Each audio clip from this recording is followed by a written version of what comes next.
วรสุโกนะครับกับนมัสการท่านสมมัตินะครับผมก็ครับนมัสการอาจารย์ของรักเลยนะครับสวัสดีน้องครับโอ้น้องใหม่ดีนะครับผครับผมครับมคุณพิสมัยครับจ้าวันนี้มีสนี่วัสดีเจ้าดีครับผมครับสวัสดีไอโฟนครับพี่พรโดยพี่กรโดยแล้วก็พี่สาวดีเป็นแม่บุญเป็นนะครับผมท่านทุกคนนะครับครับสวัสดีครับผมขายของซื้อเจ้าเลยได้เข้ามาครับผมสวัสดีครับ จ้า เสียงไอโฟนจะค่อนข้างไกลหน่อย จ้า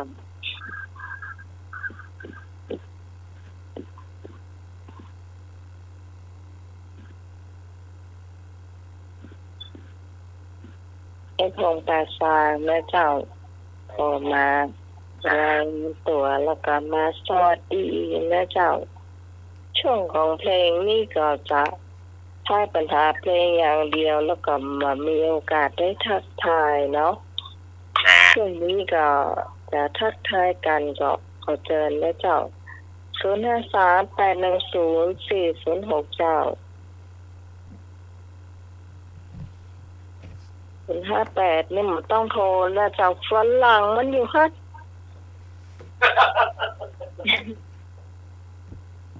เหมือนถ้าโทรจ้ะเลขหมายของท่านมีเหตุจำเป็นต้องงดให้บริการชั่วคราวกรุณาติดต่อสำนักงานบริการในเขตของท่านค่ะมีผู้หญิงรับน้ำไม้ ฮะ มีผู้หญิงรับสาย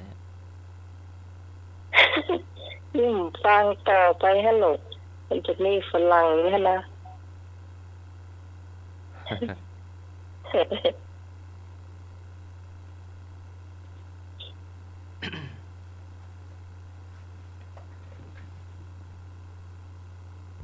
จากช่วงนี้ก็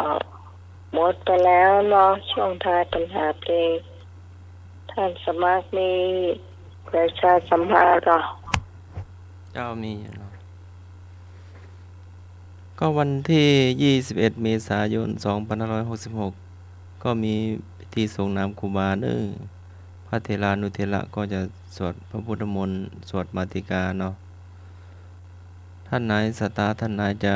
มาถวายน้ำปานะถวายภัตตาหารเพลก็เชิญได้เน้อเป็นเจ้าภาพเนาะ ได้ทุกอย่างแม่เจ้าอาหารหวานก็ได้เนาะเอามาถวายเพลงแม่เจ้าได้หมดเลยมีน้ำก็ได้แม่เจ้าคุณผู้ฟังไปอยู่ปากไก่ใต้ใดก็ไปแม่เจ้าไปห่วมทำบุญกันแม่เจ้าปีนี้ก็จะมีเตื้อหนึ่งแม่เจ้าสำหรับ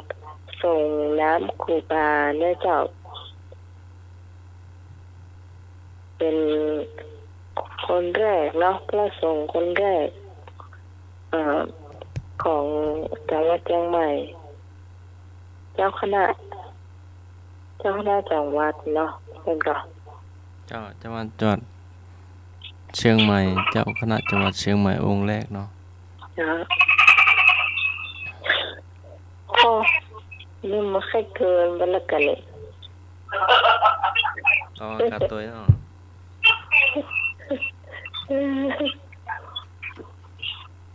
มันที่เจอเนี่ยแหละมันที่เจอรออากาศเลยหน่อยเนอะ มันว่าใหญ่เป็นเจ็บเก่าเนี่ยว่าใหญ่เลยเป็นเจ็บเก่าว่ะ แล้วก็ท่านผู้อำนวยการโรงเรียนบาลีสาธิตก็ฝากประชาสัมพันธ์เนาะโรงเรียนบาลีสาธิตศึกษามหาจุฬาลงกรณราชวิทยาลัยวิทยาเขตเชียงใหม่วัดสนดอกพระอารามหลวงอำเภอเมืองจังหวัดเชียงใหม่จัดบรรพชาศึกษาต่อบาลีสาธิตศึกษามหาจุฬาจำนวน99รูปขอ อเชิญร่วมทำบุญขอเชิญร่วมสร้างศาสนทายาทสืบต่อพระพุทธศาสนารับเป็นเจ้าภาพผ้าไตรบรรพชาสามเณรชุดละ750 บาท บริจาคได้ที่บัญชีบัญชี521116382ธนาคารกรุงไทยสาขาถนนสุเทพกำหนดบรรพชาศึกษาต่อบาลีสาธิตมหาจุฬาระดับม .1 และม .4 ประจำปีการศึกษา 2566 จำนวน 99 รูป วันที่ 1 ถึงวันที่ 3 เมษายน เยาวชนที่จะบรรพชาผู้ปกครองเข้าที่พัก วันที่ 4 เมษายน 2566 เวลา 15 นาฬิกาพิธีปลงผม เวลา 18 นาฬิกาพิธีทำขวัญนาค วันที่ 5 เมษายน เวลา 9 นาฬิกาพิธีบรรพชาสามเณร วันที่ 6 ถึงวันที่ 10 เมษายน รุ่งอรุณแห่งความสุข 5 วันที่ฉันตื่นรู้ในเพศบรรพชิต วันที่ 10 เมษายน 2566 เวลา 9 นาฬิกาพิธีปิดโครงการ วันที่ 22 เมษายน ถึงวันที่ 12 พฤษภาคม เตรียมความพร้อมสามเณรสู่ชั้นเรียนม .1 และม .4 ในปีการศึกษา 2566 สถานที่วันเวลาบรรพชาในวันบรรพชาในวันที่ 5 เมษายน เวลา 9 นาฬิกา ณ บริเวณหน้าอาคารช้อยนันทาธิวัฒน์ โรงเรียนบาลีสาธิตศึกษามหาจุฬาลงกรณราชวิทยาลัยวิทยาเขตเชียงใหม่ ติดต่อประสานงานสำนักงานโรงเรียนบาลีสาธิต 0815475115 ก็มาร่วมได้เน้อเนาะจะเป็นเจ้าภาพผ้าไตรก็ได้ถวายน้ำปานะถวายภัตตาหารเพลก็ได้เนาะตามกำลังศรัทธาเนาะไปร่วมได้เน้อวันที่ 5 เนาะ จากวันที่ 5 นะเจ้าวัดสันดอกนะเจ้าเนาะ เจ้าที่โรงเรียนบาลีสาธิตก็ตั้งอยู่ในวัดสันดอกเนาะ เจ้า ของสามเณรภาคฤดูร้อนก็ของวัดสันดอกพระอารามหลวงก็จะถึงวันที่ 3 เมษายนเนาะเพราะวันที่ 4 ก็จะมีบิณฑบาตเปล่งปุตเนาะมีทำวัดสวดมนต์มีแสดงพระธรรมเทศนาจากพระเถระไหว้พระสวดมนต์ภาวนาแล้วก็มีพิธีบิณฑบาตตักบาตรเนาะก็นิมนต์พระสงฆ์สามเณรวัดฝายหินตัวเนาะ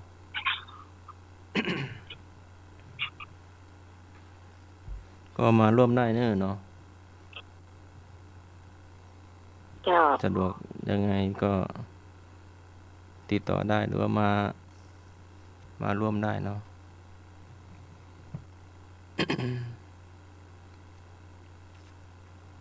ช่วงต่อไปเนาะเป็นพุทธประวัติได้เจ้า วันนี้ก็ไปรับเด็กเนาะไปรับเด็กที่บ้านปลายสองแง่อำเภอปลายเนาะไปกับผู้อำนวยการคุณครูสมชายคณะครูเนาะแต่ก่อนตุ้ลุงเขียวก็เคยส่งเด็กมาเล่าเรียนบทเรียนที่วัดฝายหินเนาะสามเณรตีอดีตสามเณรตีอดีตสามเณรจำลองเนาะน้อยเจษดาสมศักดิ์จ้าอุ๋ยตะไคร้เนาะเท่าที่จำได้ บ้านหัวปลายบ้านปลายสองแง่เนาะวันนี้ก็ไปรับส่วนอีกสายพระอาจารย์มหากุลธรก็ไปรับที่ดอยแสงเนาะก็ทยอยกันมาเนาะครับเด็ก5 คนบ้าง3 คนบ้าง6 คนบ้างเนาะก็ตอนนี้ก็เด็กก็เริ่มน้อยลงเนาะหรือว่าคนเกิดน้อยก็ไม่รู้เนาะก็หาบทยากอยู่เจ้า อย่างทางบ้านเฮานี่ก็หาร้อนบวชยากเจ้าตอนผู้ชายก็บ่ค่อยมีนะที่ว่ามาแล้วก็ยายมาแล้วจะบวชแต่หลายอย่างเจ้าแม้แต่ละอ่อนที่เกินใหม่ที่เป็นละอ่อนไทยๆเนี่ยบ่ค่อยมีเลยบ่ค่อยมีละน้อยที่สุดถ้าจะเป็นพื้นเมืองจริงๆอ่ะนั่นแหละน้อยบนยอดดอยก็มีเด็กอยู่เนาะน้อยปะน้อยเสือนะ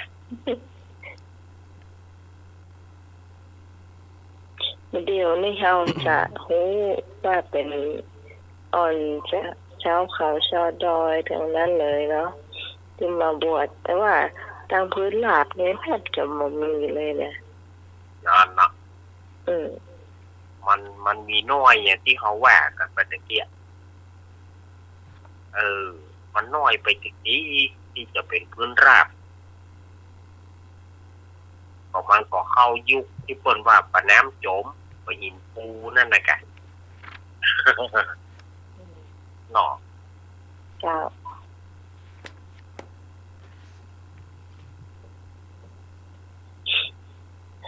มาไอ้พุทธประวัติมาไอ้สมัคร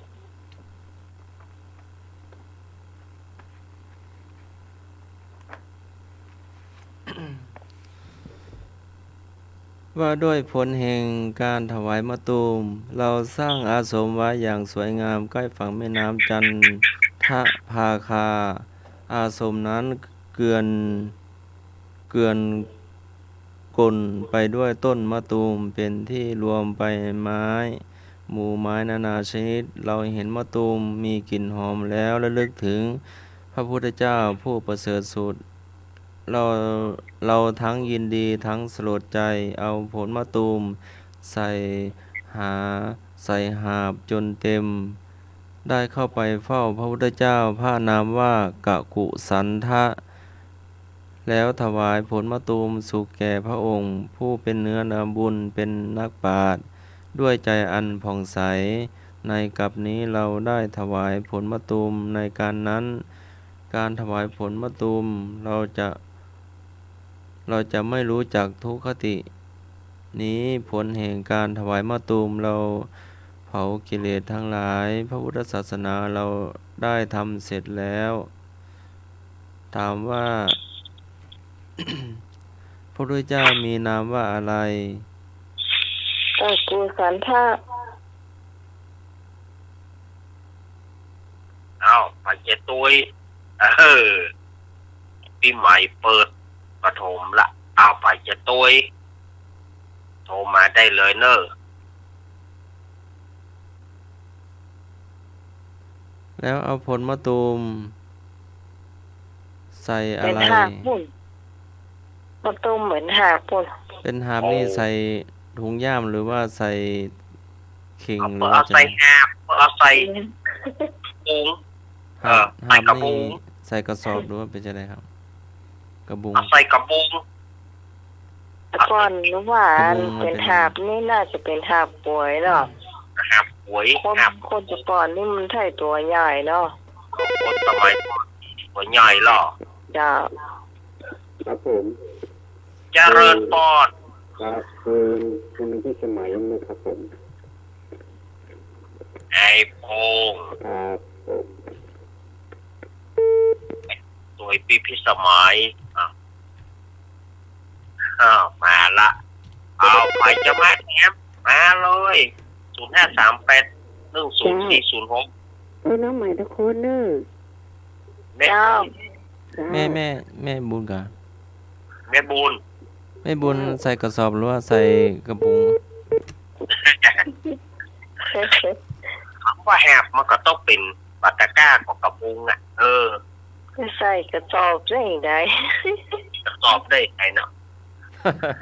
เอาไว้ ใส่กระสอบมัดเองใส่กระสอบมัด ไม่รู้หนุ่ยแบก มันไอ้หน่อยก็ใส่ยังไม่น้อยกว่ากัน มันหลายต้นก็เนาะ อ้าวฮัลโหลจะรวยกว่ากัน เจ้าพี่ฮอนกับตัวน้องใหม่เนอะพระพุทธเจ้าชื่อกักุสันทะ เจ้า แล้วเอาฝนวัตูมใส่กระบุงว่าเจ้า จ้าแม่ โอ้โห มาตัวยังยังก็ท่านสมัครใส่กระสอบ ใส่ถุง ห ปุ๋ น่วย ย มัน นะ รู้ว่าหน่วยเหรอ สมัยนั้นมันยังไม่มีก็ไม่มีกระสอบก็ นี่ครับ มี มี แต่มันใหญ่ไป มันเอาบ่แปรเนาะ ไม่มีเจริญพร เจ้า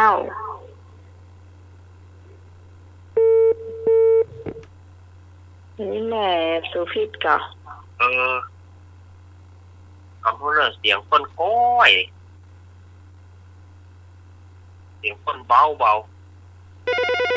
สุพิษไม่ย่อยก่อตะกี้น่ะ พี่กรณ์จ้าน้องใหม่ เจ้า จ้า พี่กรณ์ ก่อน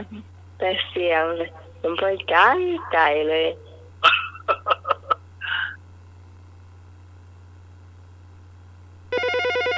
นี่ตัวพี่ยังมาเตื้อแม่สมศรีเจ้ายังมาเตื้อ เริญปอด สวัสดีเจ้า น้องใหม่ตัวนะเจ้า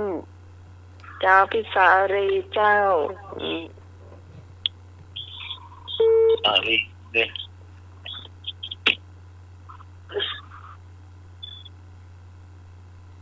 นี่ทำก่อนที่จะตอบข้อนี้เจ้า ไอ้กล้วยมัดรถอ๋อ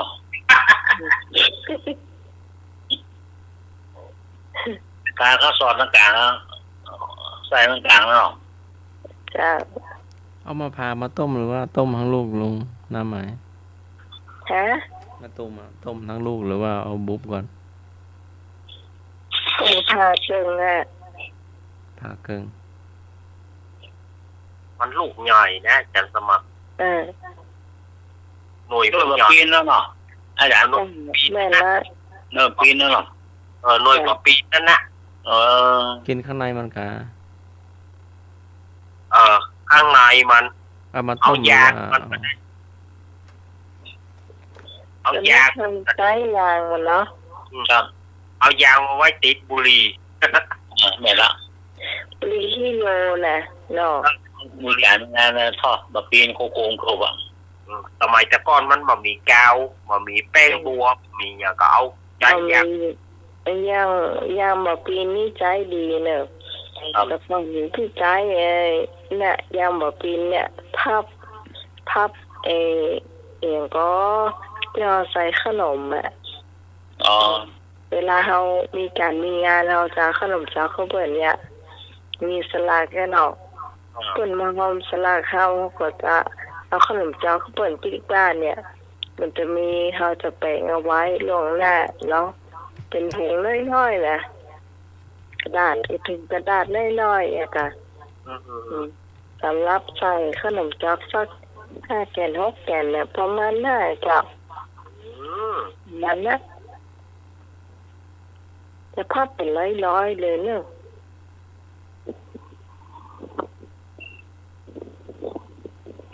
เจ้าเฉลยเนาะ เจ้า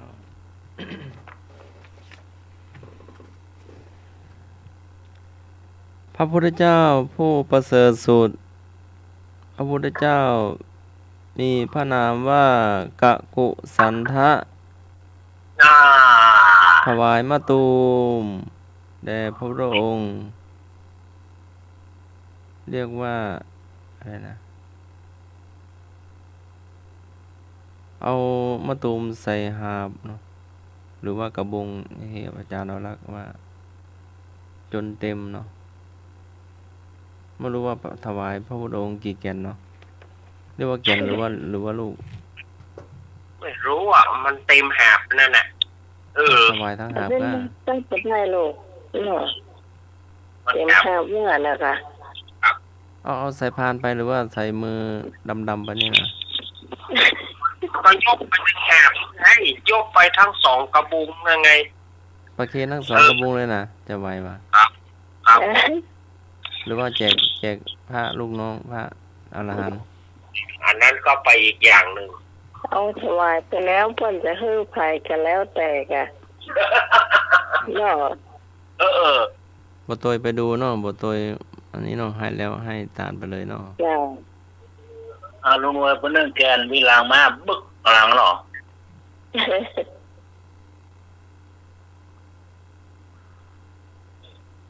ผูกมาก็ถ้าอยากฉันมะปรางเนาะก็บอกมา มีเจ้ามีเบลเลอร์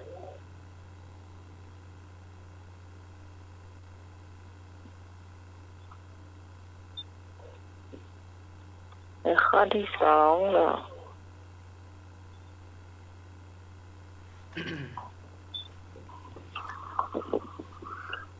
อัมพาตะกิยะเถราประธานที่หกว่าด้วย ผลแห่งการบูชาด้วยดอกมะกอก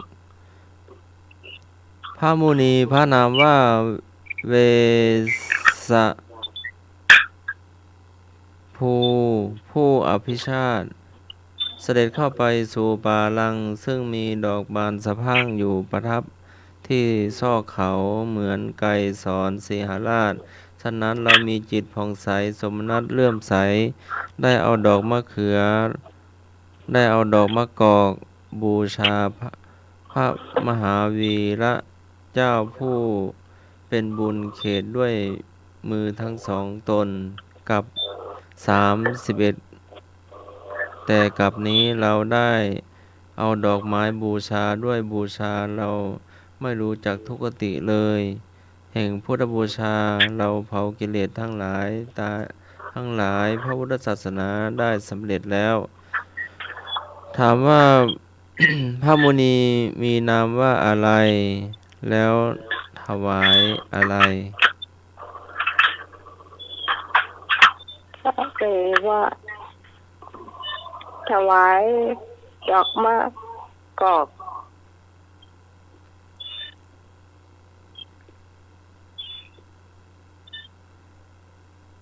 ไปหันน่ะ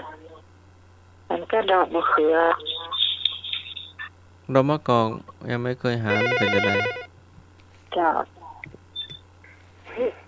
เจ้าพี่ฟังกระเตยน้องใหม่เนอะเจ้า จ้า มาละไปจะตุยแถมมา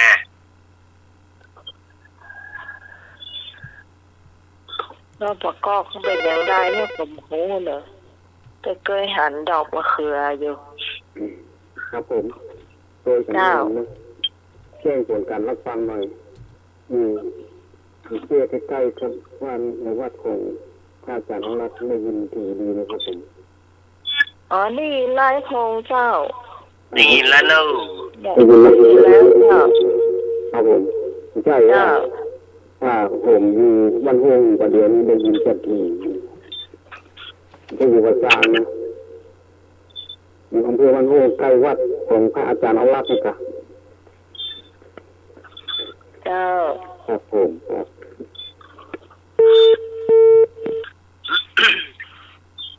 ตอนนี้เสียงชัดเจนแล้วจ้าพง ชัดเจนละไอ้ผมบ้านแตมโอ้เกลียด มันถ้าอยากกินน้ำมันเนาะเงี้ยกันน่ะ นี่ก็เครียดเด็กโตหน่อยนะก็เดี๋ยวก็เครียดก็เดี๋ยวก็โตอย่างเงี้ยจ้ะ ใกล้ปีใหม่แล้วคักหน่อยก่ะ อยู่ห้านั่นอ่ะ เล่นน้ำแล้วหรอ เดี๋ยวก็เงกเงกอ่ะ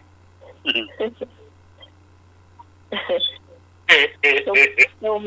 อย่าก็เดี๋ยวผมเหี่ยวเข้ามาแล้วเชื่อนะ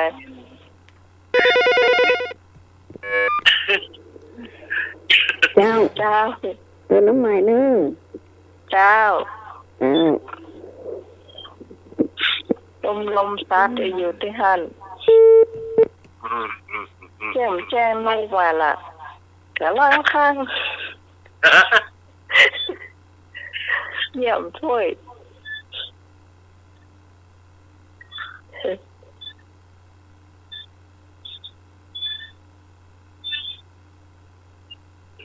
น้ำดูนกตัวประกัวจับเผื่อลอยจับเผื่อหัว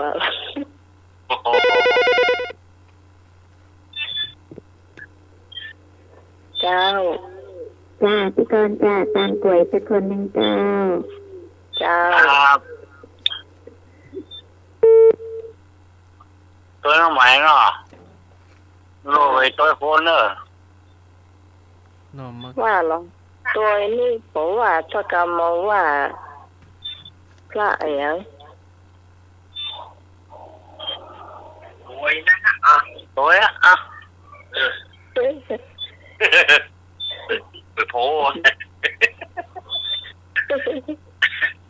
ขับสาขาไม่กะ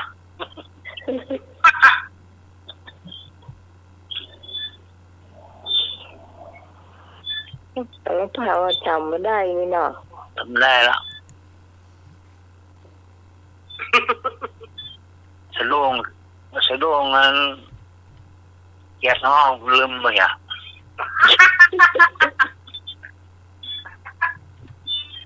เนาะ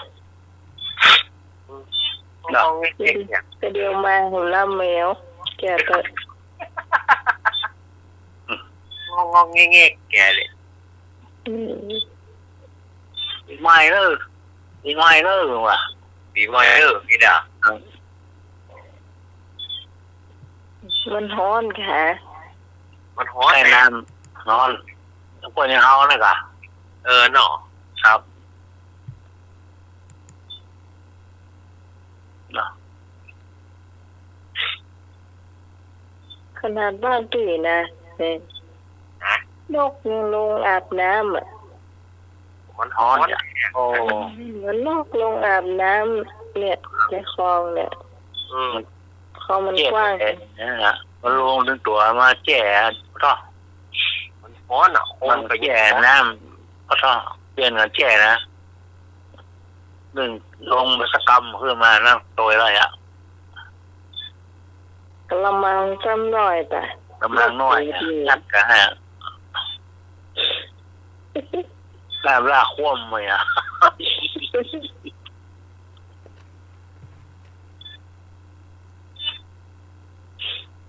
หมดแล้วเนาะคนที่ ครับ แล้ว ตัวนะครับ พระมุนีพระนามว่าเวสะภูผู้อภิชาติ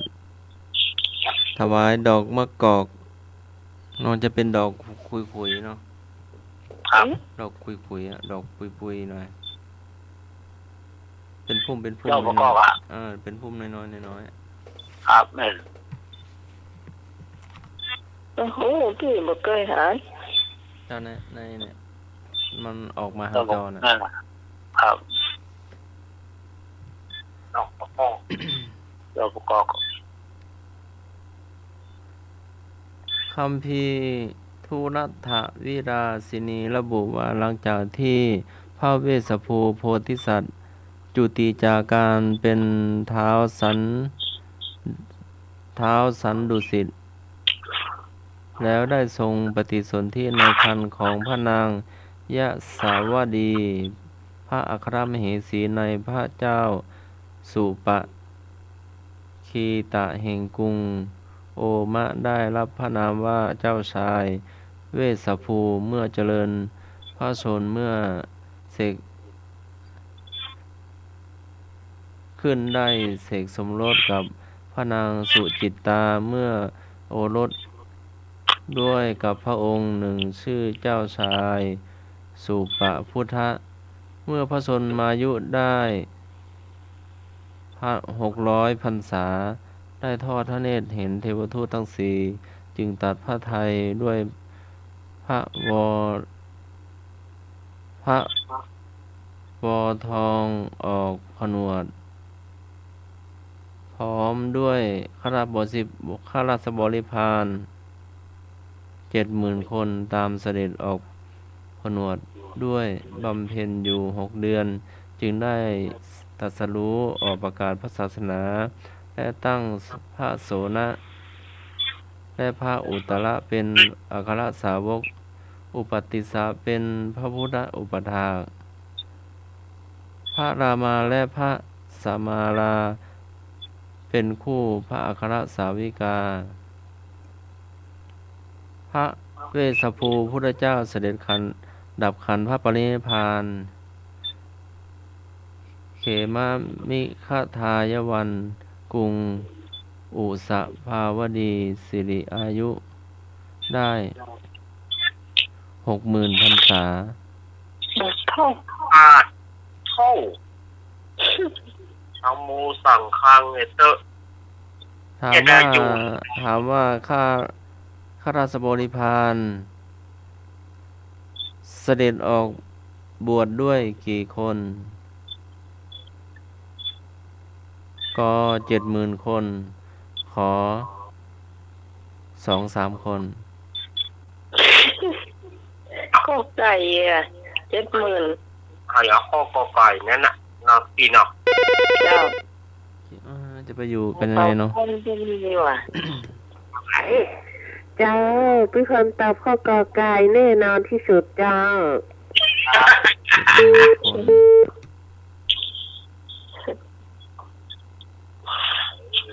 อายุ ทำ4-5 วัน โอ้ก็เลยเป็นผู้จาเนาะ ลุงหน่อยก็อาจารย์ ขำไม่ชันแต่มัน เจ้า จ้าพี่กรณ์ก็ตอบข้อกอไก่จ้ะอาจารย์ทำไมเดี๋ยวพรุ่งนี้จะเอามาตูมฝาก เจ้า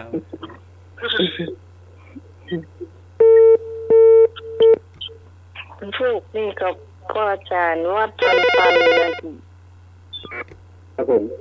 ไอ้โฮก็ตอบข้อกอไก่นะครับผม ครับ เจ้า ครับ เอาเสียปืนไปหมดอ่ะเอาไป2-3 คนหมดทุกคนเนาะ โอ้อยู่ได้ตั้ง60,000 พรรษาเนาะ โอ้โอ้ อ๋ออยู่ได้เมืองขนาดไหนเนาะ โอ้โอ้ที่เป็น 10,000 พันกันโอ้มันว่า ไอ้สมัยก่อนนั้นไม่ผิดศีลแล้วเนาะ ครับ ไม่ฆ่าไม่แกล้งไม่ขโมย ก่อนเลยไปโอ้กินผักกินไม้นะเนาะ ไม่กินผักกินไม้บางคนก็ว่ากินผักกินไม้เป็นลิงเป็นข้างกินเนื้อก็ว่าเป็นยักษ์ ครับ กินแต่เนื้อเนาะเดี๋ยวเนื้อควายก็อยากกินควายเนี่ย คนก่อนสมัยก่อนพวก จะ เล่น กิน กิน ช้าง เนาะ อะ เนาะ แล้วประจำพระครูสมุวิศวรสันเจเนาะ ครับโอ้ เอาช้างมาถวายก็ไม่ฉันเอาวัวมาก็ไม่ฉันเนาะ ครับ ก็ไม่ใช่ไม่ฉันเว้นเนาะเว้นฉันผักฉันข้าวเปล่าฉันง่ายๆเนาะ ครับ ต้องไปเป็นบาปเป็นกรรม ก็ไม่ได้ปฏิเสธเนาะตามพระวินัยถ้าตามวินัยถ้าไปเห็นก็ไม่กล้าฉันเนาะ ครับ เห็นกำลังฆ่าหมูกำลังฆ่าไก่ก็ทำไม่ได้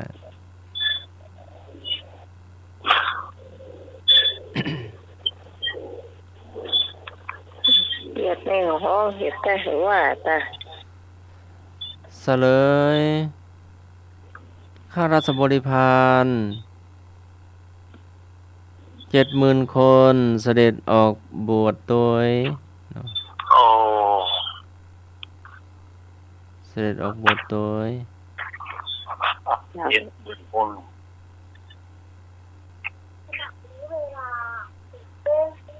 พระเวสสัภู เล่มต้อย ใส่หำข้อกัน เล่มต้อยเจ้า ถูกต้องถูกหมด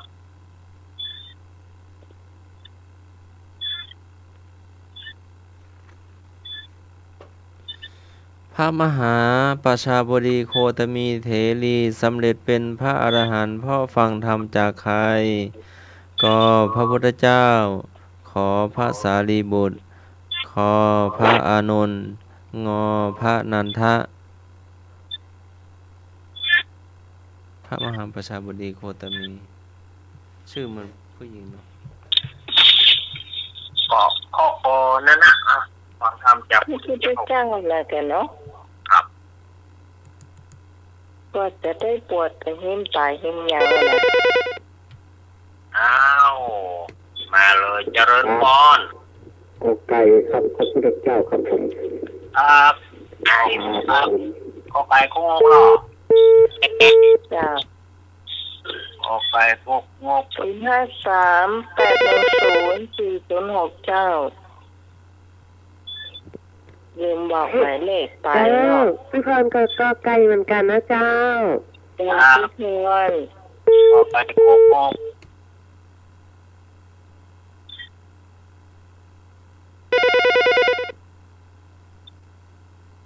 เจ้าสวัสดีเจ้า เจ้าน้องไม้ก็ไก่ตัวคนนึง ครับ เจ้า เจ้า ออกไปคงเนาะ เจ้า ครับ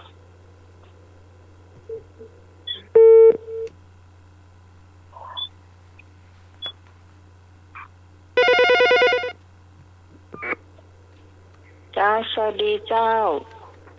พี่กันดาวข้าวก็ไก่จ้า เจ้า ครับออกไปหมด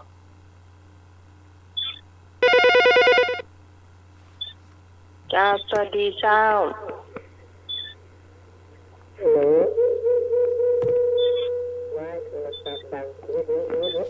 เจ้าแม่ เบายุเดี๋ยว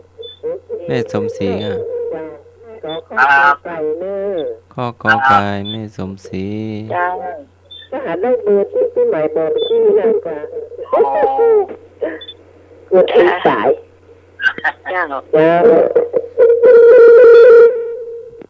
ก็หมายว่าพลังงานวะ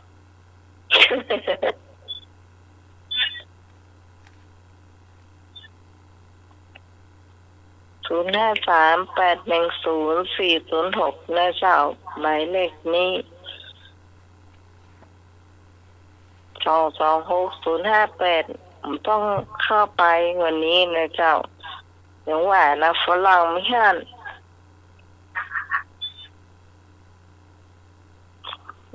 เข้าแต่วันนี้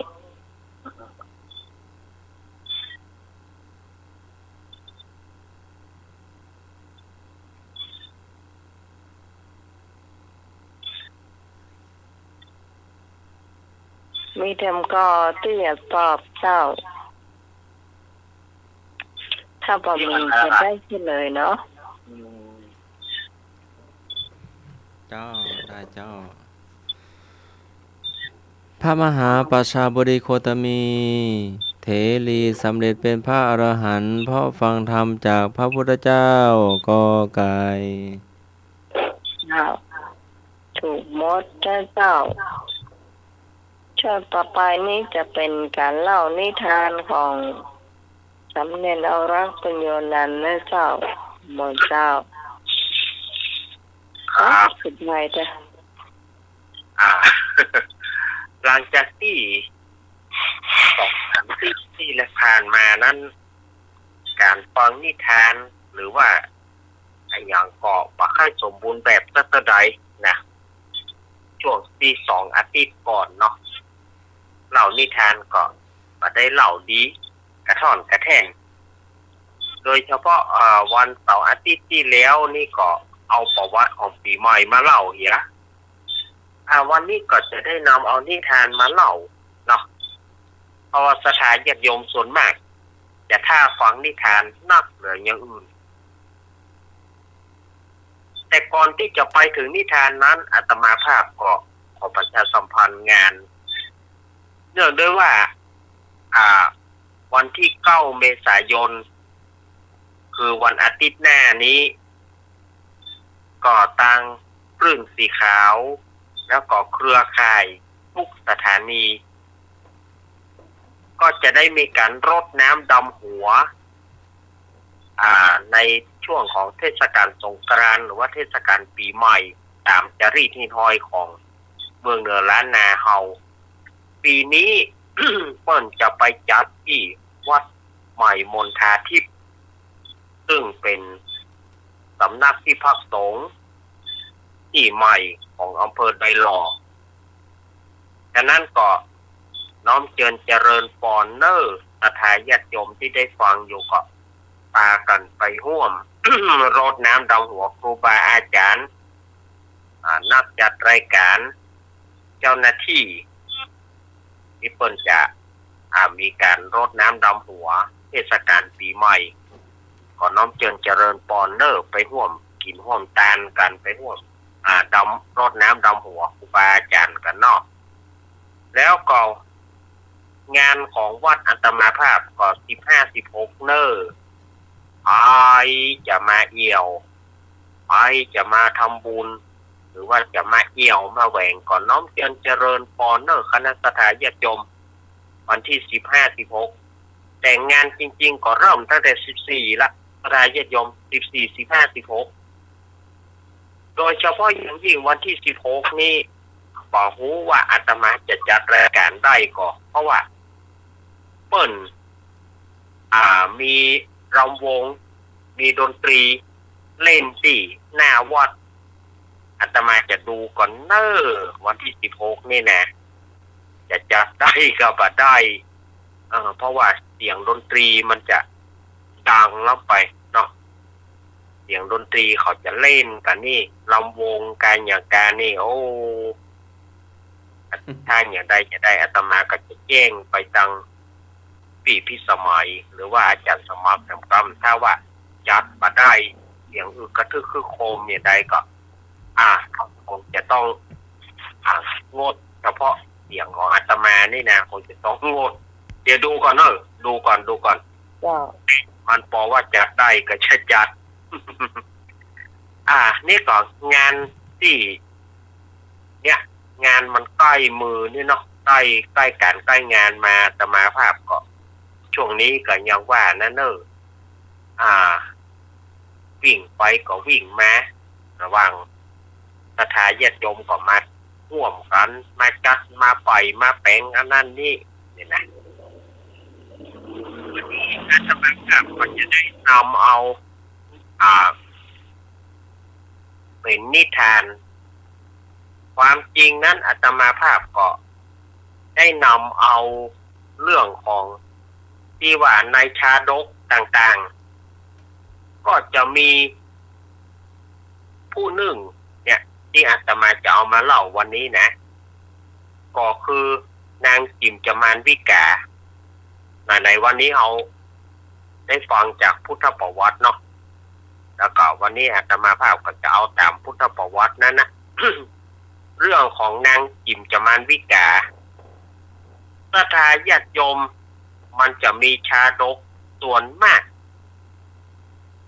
พระพุทธเจ้าของเฮาเปิ้นจะจักมาว่านางผู้นั้นในจักนี้หากได้เป็นนางจิมจมานวิกาเพราะว่านางจิมจมานวิกานี้ได้อาฆาตพุทธเจ้าได้อาฆาตมาดร้ายได้ทำร้ายพุทธเจ้ามาหลายๆจักอย่างเช่นว่าในจักที่พุทธเจ้าของเฮา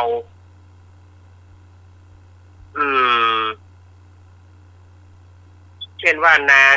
ยโสธราพิมพาเนี่ยตอนที่เป็นนางอุทราเรื่องเต่าน้อยอองคำนางจิมจมานวิกานี่ก็เป็น นางมิจฉาลีหรือว่านางผีซื้อนี่บางเมื่อพุทธเจ้าเสวยพระญาติเป็นเจ้าโปราบ่าวน้อยนางจิมจามานวิกาก็เป็นนางสาววัยนี้เป็นต้นก็ได้อาฆาตพุทธเจ้ามาทุกชาติเหมือนกับพระเทวทัตนั่นนะและจนมาถึงพระพุทธเจ้าได้เสวยชาติคือเป็นพระเวสสันดรนางจิมจามานวิกาก็หากได้เป็นนางอมิตดานางอมิตดานี่ก็คือเป็นเมียของชูชกคือพราหมณ์ชูชกไปขอเจ้าจารีน้องกันหาเอามาเป็นคนใจอันนี้ก็มาหลายๆชาติมาถึงหน้าชาติปัจจุบันเนี่ยหน้าชาติปัจจุบันนี้นางจิมจามานวิกาได้อุบัติได้เกิดขึ้นมาในช่วงพุทธเจ้าของเราที่แรกก็เป็นสาวจริงนะแต่งาม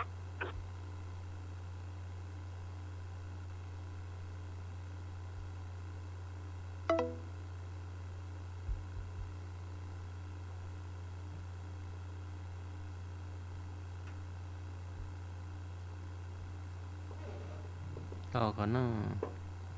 ตอนนี้ก็เป็นเล่านิทานเนาะหลุดไปเอาละมาละสุมาเนอะ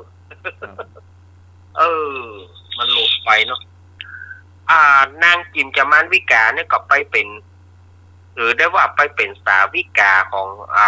นักบวชนอกศาสนาหรือพวกเดรัจฉีครั้งหนึ่งเนี่ยพวกเดรัจฉีเนี่ยได้ห้าปราบสักการะเพราะว่าคนส่วนใหญ่ก็จะไปนับถือพุทธเจ้านับถือพระพุทธเจ้าทำเพื่อพวกเดรัจฉีเหล่านั้นก็มีลาภสักการะก็เลยหาวิธีที่จะทำลายพระพุทธเจ้าก็เลยได้นางจิมจามานวิกาเนี่ยเป็นเครื่องมือโดยนางจิมจามานวิกาเนี่ยปลอมตัวเข้าไปในวัดอีกโดยการจ้างกันตัวอย่างกันตัวนะกันเนาะนางจิมจามานวิกานี่ก็ไปทำทีเป็นไปวัดพอแจ้งมาก็เป็นหัวกระเซาะกระเซิงเนาะหัวไปได้หวีไปถามนางก็ไปไล่โพลธนาว่านางไปนอนกับพุทธเจ้ามา ทีนี้ความที่ถ้าเป็นผู้ที่หูก็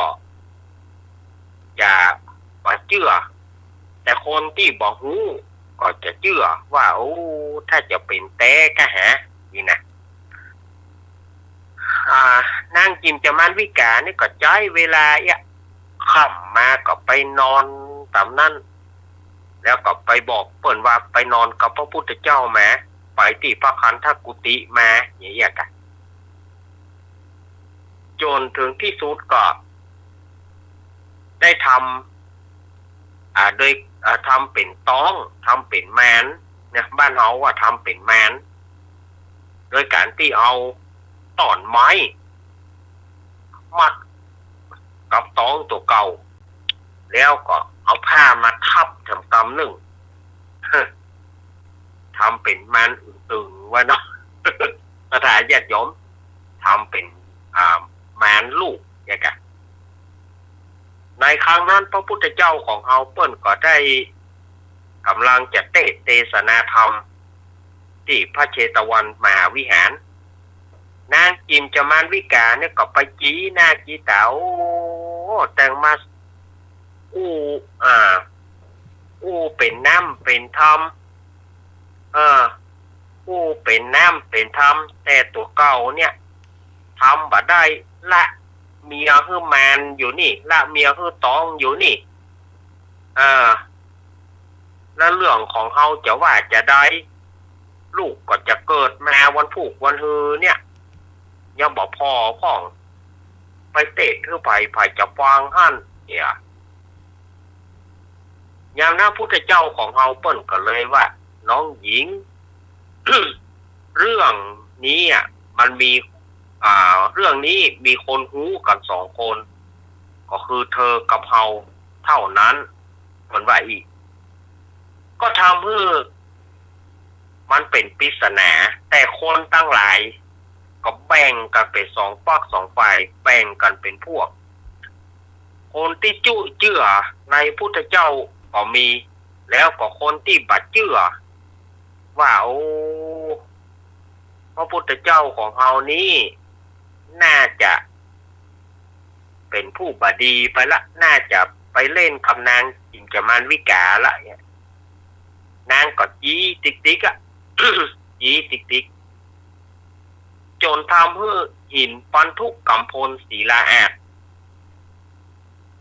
คำว่าหินปันทุกัมพลศิลาอาสเนี่ยเป็นแต้นหนังของพุทธเจ้าเป็นแต้นหนังของพระอินทร์สุมาเถอะเป็นแต้นหนังของพระอินทร์ตามปกตินั้นจะนุ่มอ่อนเหมือนสำลีแต่ในวันนี้หินปันทุกัมพลศิลาอาสกับแข็งกระด้างพระอินทร์ก็เลยส่องลงมาก็หันว่านางจิมจามานวิกาได้ทำกรรมอันนักเขียนแล้วนางได้สร้างบาปสร้างกรรมนักเขียนแล้วเพราะว่าไปตู่พุทธเจ้าแล้วก็เจ้าทำให้เจ้าบ้านเนี่ยแตกแขนงกันแตกคอกันพระอินทร์ก็เลยหันว่าโอ้ถ้าบัดช่วยพุทธเจ้าไว้พระพุทธเจ้าจะเสียหายชื่อเสียงพุทธเจ้าจะเสียหายพระอินทร์ก็เลยลงมาแล้วแปลงร่างเป็นหนูมาคบเชือกที่ผูกต้องของนางนั่นน่ะเพื่อถอดไม้นั้นโต๊ะใส่ตีนนางถูกมาเนอะโต๊ะใส่ปลาตีนหลังตีนนางกรรมนั้นก็คนตั้งหลายก็เอาตามกำเมืองแล้วเนาะโอ้อีจังไร อีวอกอีนี่อย่ามาวอกแต่วอกว่ากาวตูพุทธเจ้าเนี่ยเขาก็จะลุมประชาทานนางทำเมื่อนางจิมจามานวิกาเนี่ยหัวแหละเกิดความหัวแล้วก็เกิดความอายก็เลยหล่นออกไป พอป้นจากธรณีประตูเข้าวัดตานน่ะแผ่นดิน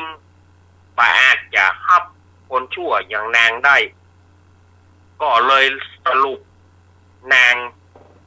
จิมจามานวิกาเนี่ยลงสู่อเวจีมหานรกจนถึงบัดนี้นางก็ยังบ่ได้ป้นกรรมเตื้อจนกว่าพระศรีอริยเมตไตรจะลงมาบังเกิดเมื่อใดเมื่ออันน่ะนางถึงจะพ้นจบอันนี้นะทำกรรมอันนักอันหน่วงเนอะสถาญาติโยมสำหรับนางจิมจามานวิกานี่นะ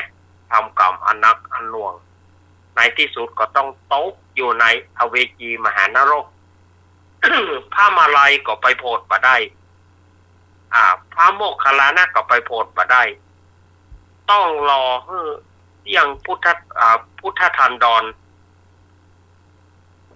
จนถึงปุณณ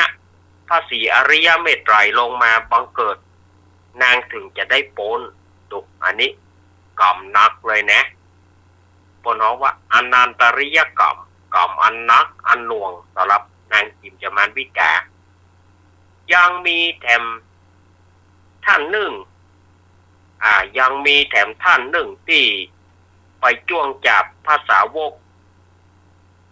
พระอัครสาวกคือพระมหาโมคคารกับพระสารีบุตรก็ถูกกรรมนักในวันพรุ่งนี้จะเอามาเล่าเนาะว่าเป็นไผวันพรุ่งนี้ก็ไปฟังต่อแถมเนอร์ว่าเป็นไผเนาะที่จ้วงจับพระมหาโมคคัลลานะกับพระสารีบุตรทำให้เกิดเป็นฝีผุพองจากตุ่มน้อยกลายเป็นตุ่มเต้าหน่วยประตุม เนี่ยที่อาจารย์สมัครว่าไปตะกี้แม้นภายจะเตือนอย่างใดก็ได้ภายมาเตือนก็บ่เปิ้นบอกให้ไปขอขมาก็บ่ไปผลสุดท้ายก็ตายอยู่ที่นอกประตูพระเชตวันมหาวิหารส่วนท่านนี้จะเป็นภายวันพุธก่อนเนาะวันพุธก็มาฟังกันต่อวันนี้ก็นิทานก็คงจะไว้แต่อีก่อนเนอสำหรับอาตมาภาพเนาะต่อ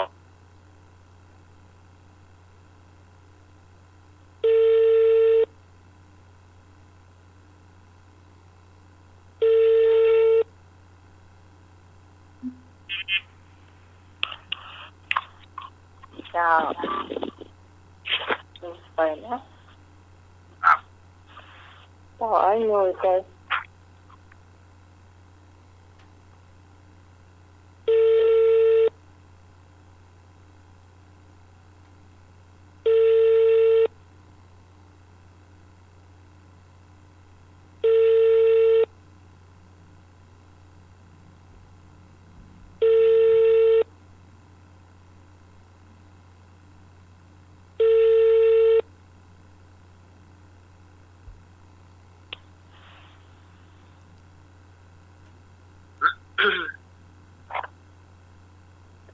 เจ้า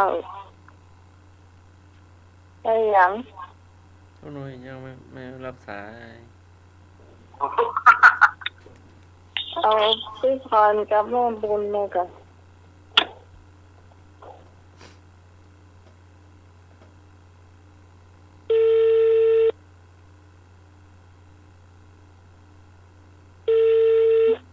เจ้า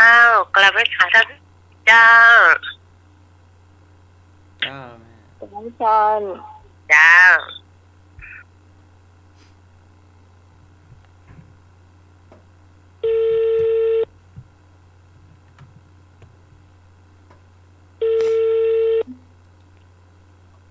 แม่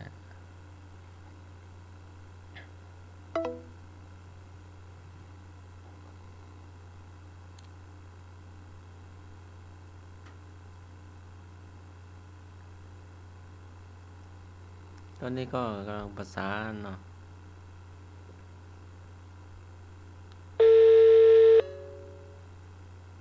เป็นช่วงอาหารพื้นเมืองล้านนาช่วงแรกก็เป็นถ่ายเพลงประชาสัมพันธ์งานบุญเนาะ รู้ติ๊กไป ประชาสัมพันธ์งานบุญงานกุศลตรงที่3ก็เป็นเล่าคำถามพุทธประวัติเนาะแล้วก็มาเป็นช่วง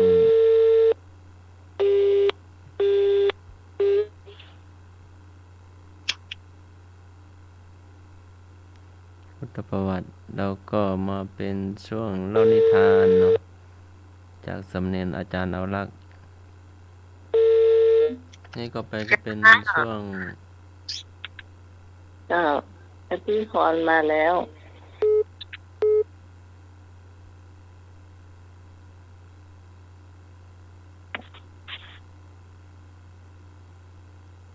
อาจารย์เอาลักษณ์วางสายเนาะจะได้โทรหาถ้าอาจารย์เอาลักษณ์โทรมาถ้าจะมากดรับนี่อาจารย์เอาลักษณ์เสียงต่างก็อย่าปังอย่าไป ถ้าอาจารย์เอาลักษณ์วางสายเนาะเดี๋ยวโทรไปเนาะ เจ้าจ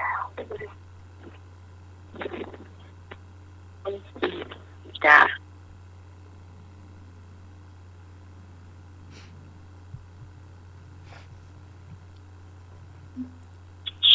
ครับ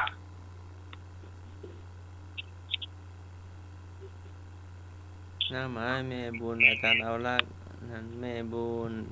แม่พรมาเหลือแต่ลุงหนุ่ยเราจะไปไหนไม่รู้ พี่พรไปไหนล่ะ จ้าสวัสดีจ้าแม่จ้าแม่บุญ จ้า โอ้วันนี้เสียงแหบขนาดแม่บุญ เจ้าจ้าเกิดมีแสบตาตัวโตสปะ คุณน่าจะนอนไม่นอ ออกบ้านไปแล้วก็ไม่ได้เจ้า ญี่ปุ่นเนาะ เจ้าที่ปู่ขา เป็นหมอกเหมยหรือว่าเป็นอันควันไฟแม่ ควันเป็นควัน แม่ ควันเป็นไฟ แม่เผาขี้ยากอ่ะ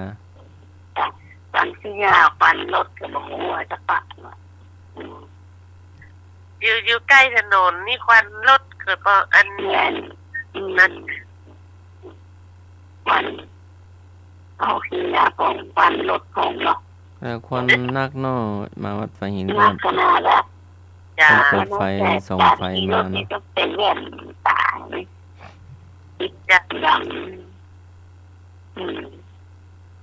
ใส่แว่นตาโดยแม่น้อง แว่นยังแสบตาอยู่นะ จ้าโอ้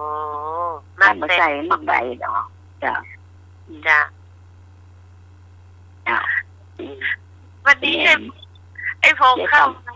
เป็นตำ เร็ว อันนี่ไอ้พงมากลัวน้องเล่าควันจ้ะ เขาขันในยางของหมอก ลัวควันกลัวน้องมันเล่าควันนี่ เจ้าตัวนี้ได้ไหว้ศาสตร์ก่อนเด้อไหว้ศาสตร์ก่อนไหว้ศาสตร์ท่านอาจารย์ก่อนไหว้ศาสตร์ท่านอาจารย์โดยเจ้าไหว้ศาสตร์ท่านสมา เจ้าแม่บุง เจ้าไหว้ศาสตร์นี่น่ารักโดยเจ้า วัดพิบูล เจ้าวันนี้น้องใหม่ตัวเนอ สวัสดีเจ้า เจ้าวันนี้หนุ่มตัวเจ้าวันนี้น้องพ่อเนอ ครับจ้า วันนี้แม่น้องตัวไอ้กอติกรตัวเนอไอ้พงตัวเนอวันนี้ตัวเจ้าวันนี้กินแหน่ยังจะแกงยังจะแกงมะนูนจะปีใหม่แล้วเนี่ย จ้า เนาะเป็นมะนูนก็เปลือกแล้วนะเดี๋ยวนักละเจ้า เดี๋ยวนักขนาดเลยจ้ะ เจ้ามีนักก็เจ้าเป็นหนูเนาะเอาหนูมาตะเกียนจะมีเม็ดในหน่อยจะเหมาะเนาะ จ้าเม็ดหน่อย มีเม็ดในหน่อยเจ้าตะเกียนเนี่ย พี่ลุยเข้ามาหรือยัง มาแล้วเหรอได้ยินกับนี่แล้วเหรอแต่ไก่ได้ยินไก่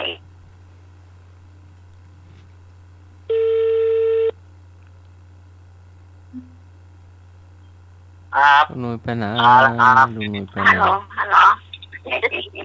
ลุงหนุ่ยไปไล่ควันกันนะ นุ่งเลยว่าไรควัน ไรควัน เอาอย่างเป่า ไม่ได้ไล่ ลุงเอาวีหรือว่าเอาลมเป่าเอา คาถาครับ คาถาค่ะ ไปไหนก็มีแต่ควันนะ คาถาในล่าก็มีอ่ะคาถาไรควันมันมีอะไรนะ ไปแม่ฮ่องสอนก็ควันไป ครับ ตาก็ควันไป โอ้โรงพยาบาลโรงเมืองอะเนาะ เห็นโอ้ออกไปดูโป้ จะหนีไปป่าก็มีแต่ค ครั วัน บ เข้าบ้านแล้วดึงบอกไปไหนอ่ะปิดหมดหน้าต่างหน้าต่างประตู บ้านไหนสุดท้ายจ้ะดี ละที่ถนน เนาะเจ๊เป็นหมดเจ้า ถ้าผมอยู่ในสูตรเข้ามาผมนี่นะ ดูเลยดูดูเขาเลยเจ้าเก่งมนูนนะนุ่ยเดี๋ยวนี้จะเก่งมนูนเลย โอ้เดือนนี้เดือนมนูนหรอเนาะ เจ้าจ้ะ อ๋อเล่าไก่เล่าอย่างมนูนกันมี ตำมนูน ไม่ข้าวหมูเนาะ เจ้าเอามนูนไม่ตะเก่งมอกใดนะมอกหนองหนองปอนบอกแล้วตักเนาะตักใส่น้ำตักใส่แล้วก็ป่านใส่ในนั้นกระมังน้ำมาเลยเจ้าก็มีต้มมะนาวบีบใส่น้ำมันดำเจ้าเลยเจ้าอันก็เสือก็ได้ใส่หน้าหนาเจ้าอันนี้มันดำเจ้าใส่ว่านละอันนี้ก็ใส่กระดูกหมูเนาะกระดูกหมูดูที่ข้างก็ได้กระดูกหน้าตั้งก็ได้ที่มันจุดๆหนักขนาดเจ้าเอามาล้างไปแล้วก็ต้มกระดูกน้ำเดือดเดือดมันเดินหน่อยเจ้าแล้วก็เอามาลงเข้าใจมันก็ต้มกระดูกมันออกเลย ครับ ต้มละมาแล้วก็ตำที่อันนี้ก็ใส่พริก ปิดใหญ่นิดหน่อยเนาะเราจะมักเก็บกระเซ็นนักหน่อยมักเก็บกระเซ็นหน่อยเจ้าตอนที่เกลือหน่อยเกลือหน่อยทำละเอียดทำผิดละเอียดหน่อยก็หอมบัวหอมเตรียมเข้าใจบัวเตรียมนิดนะการทำได้เนาะตรงนี้เนาะจะเป็นหาตัวเจ้าจำเนื้อเลือกหลักจากวันก่อนแล้วก็ดูมันเปิดหรือยังตักมันขึ้นมาบีบก็เลยมันนอกเปิดละก็บอกมันคือลายต่ำนี่แหละเข้าใจหรือบางคนต้องเอาไปพัดหรือว่าเอาไปพัดข้างในที่มันจะบีบเป็นน้ำมันหน่อยเอาไปหัวมันหอมเข้าใจเป็นน้ำแข็งนี่นะมันจะต้มต่อไปสักหน่อยก็เตรียมมะเขือส้มจะน้อยสำหรับเนาะน้อยนะมันมีคิวนี่หมดแล้วก็ตักก็ใส่ในหม้อใหญ่นั่นตักก็ใส่ละมันต้มยาบ้านเตรียมเอาผักละเนาะผักปุยรู้จักหรอโอเคเจ้าแกผักปุยเนาะเตรียมไว้เป็นผักละไปชมไปแล้วอันนี้ก็เตรียมเนาะเป็นรสดีไม่น้อยคนมากเนาะเป็นรสดีนะคนก็ได้ผงชูรสแกงเจ้ากินได้จับอย่างเติมเขาเนาะเจ้าอันนี้ก็มีซุปแล้วก็เอาไอ้ผักละผักปุยใส่ผักละใส่ก่อนจำแล้วก็ผักปุยใส่ก้นไปก้นมาก้นเดี๋ยวประการยกลงชุบแล้วกินได้ละเนาะหอมพักละเนาะไม่เนาะ นั่นแหละนี่จะซับเนาะซับบ้านน้องนี่จะเอาเป็นอะไรพี่น้องว่าเป็นกีบเนี่ยแล้วมีซับเป็นซับเป็นแล้วอย่างก็เสร็จนะนั่นมาไหนเนี่ยนั่นบ้านนั้นแต่จะให้มันแล้วเลยที่จ้อนตักเป็นกำอ่ะนั่นเลยถ้าเป็นแล้วนี่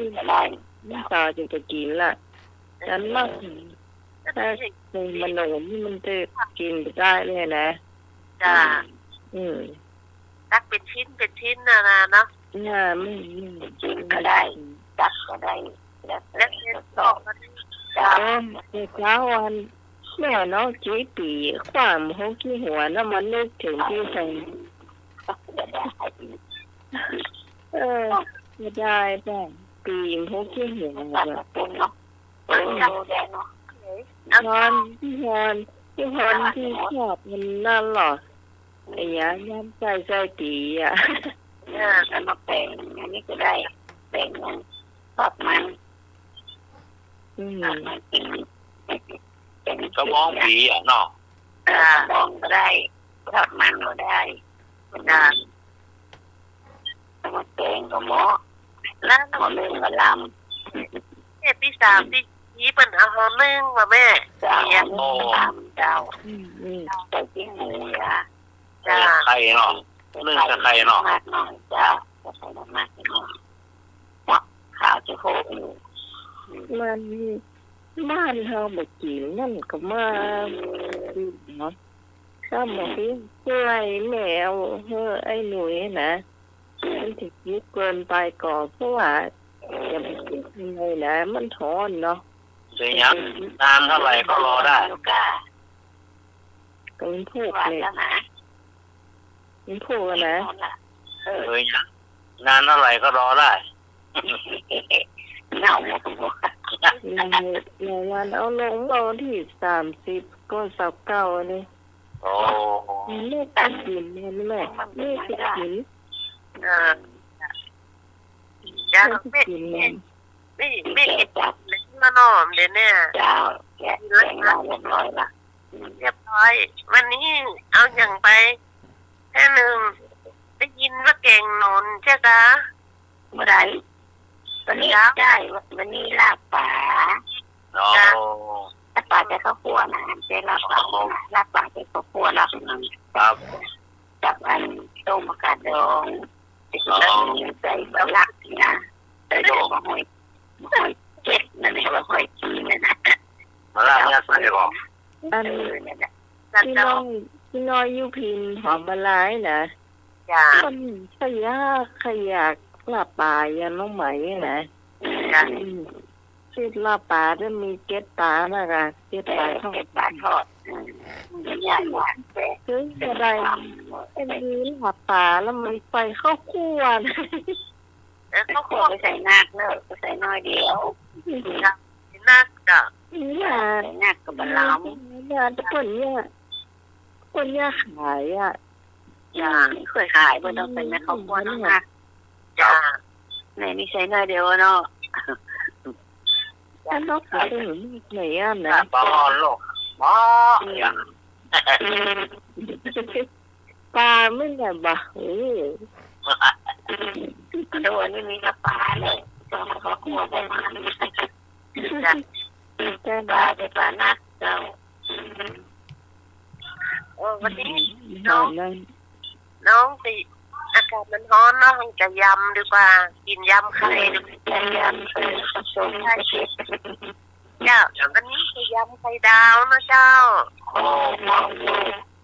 สัก5 ฟองเนาะเอาไป5 ฟองตั้งหม้อน้ำมันไว้ก่อนตั้งหม้อน้ำมันก่อนเอาไข่ใส่ถ้วยก่อนก็ได้ในถ้วยทีละแกนเนาะเอาฟองทอด ต้องแพงแล้วล่ะ จะเอามันซุกหน่อยนะ ถ้าต้องแพงอ่ะ จะ จะไปก็เป็นแพงอ่ะ เมื่อไหร่ มา พว เป็น ก จานเนี่ยจ้ะ จะเอามาจานเดียวพอ จะ2 คน ถ้าเพลงเดียวถ้าเพลงนี่มันกินมาเสี่ยงเลย โม่เนาะ ค่ะ เนี่ยไอ้นี่มาบอกไม่เห็นน้องว่าใครมันแท้เก่ง อันนี้ก็จะย้ำ5 แกนเหมือนกันเจ้าจะเขาทอดเนาะทอดไข่ดาวให้มันซุกเสร็จสักหน่อยมันต้องเอาโมเมนต์นะมันยำมาดิบะลำมาเจ้า ครับ เอามันซุกหน่อยแล้วทอดทีละฟองทอดเสร็จแล้วก็ใส่จานไว้ก่อนนะเจ้าจะใส่จานไว้ก่อน แล้วก็เตรียมใส่ล้างหอมแดงเอาหอมแดงมาปอกเนาะช่วงนี้หอมแดงนักนะเจ้า ครับ เอา เดือนออกใหม่เจ้า เขาเลือกเอาหัวใหญ่ๆหน่อยเนาะแล้วมันเอาปอกเปลือกออกล้างให้สะอาดแล้วหั่นขวางเลยนะเจ้าหั่นเป็นปล่อยเลยนะเจ้าหั่นขวางใส่ถ้วยไว้ก่อนนะเจ้า แล้วเอามาทำน้ำยำก่อนเอาพริกขี้หนูเจ้าพริกแดงนี่จะ5 เม็ดก็ได้ใครชอบเผ็ดก็7 เม็ดเข้าเม็ดตัวนะเจ้า ครับ จ้ะสัก5 เม็ดหนึ่งถ้าก็โคกก็ละเอียดนะเจ้าใส่กระมังเจ้าใส่กระมังก็เดี๋ยวปรุงด้วยน้ำปลา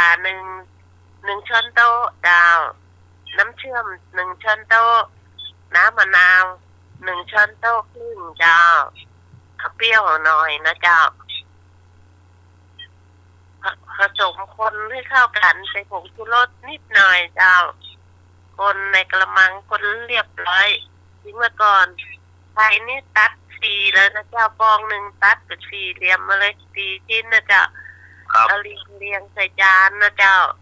เรียงใส่จานแล้วก็เอาหอมแดงโดยบนหน้าโป๊ะหรือบนหน้าไข่เลยเจ้า โอ้ น้ำยำนะเจ้าน้ำยำที่เราปรุงชิมรสพอดีแล้วเนาะเอาราดลงไปในไข่บนไข่แล้วเจ้าราดบนจานไข่แล้วก็ใช้สูตรเอาผักป้อมเลยเนาะเด็ดเป็นใบนะเจ้าล้างน้ำให้สะอาดให้เสด็จน้ำออกไปโรยตั้งหน้านะเจ้า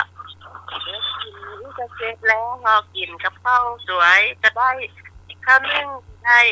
หรือว่าแบบกินข้าวก็ได้กินก็ยำไข่ดาวเปล่าๆก็ได้เจ้า ตอนนี้หน้าร้อนเนาะก็กินไม่ดีฮะแต่ก็ใช่ความได้เลย กิ นะ นได้อ่ะค่ะแล้วกินไม่ได้อ่ะค่ะ ค่ะบางคนก็ ข้าว วันอ่ำแตงมา ไม่ใส่ จะใส่ด้วยก็ได้ก็ได้ข้างๆก็ได้จ้ะ เชลลอตก็ได้เหรอตอนเส้นๆใส่หน่อย แครอทก็ได้ เชลลอตอ่ะจ้ะร้อยเส้นไปก่อน เส้นเนาะจ้ะ เจ้าล จ้ะ เมื่อวานนี้น้องได้กินไทเกอร์ไหม จ้ะ ำ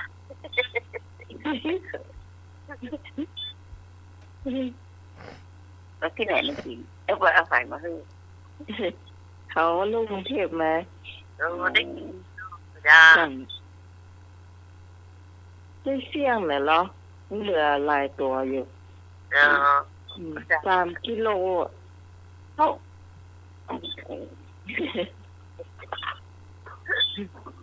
ย้ายเครื่องบินเหรอ ก็เดียวเลยเนี่ยมันสดมาสดเลยเนาะ จ้ะยังหมด3 โมงแล้วผมได้รับได้นอนแต่มีโทรมาโทรรับไว้เนาะ จ้ะ รับประกรรมก็เกิน ได้รับ ไม่ได้รับ แม่ได้หยิบแม่ได้หยิบไม่ออกไปไหนหรอกออกไปได้ อยู่ในบ้านนะเจ้าแม่ ไปเมื่อเช้าออกไปกำเดียวน่ะไป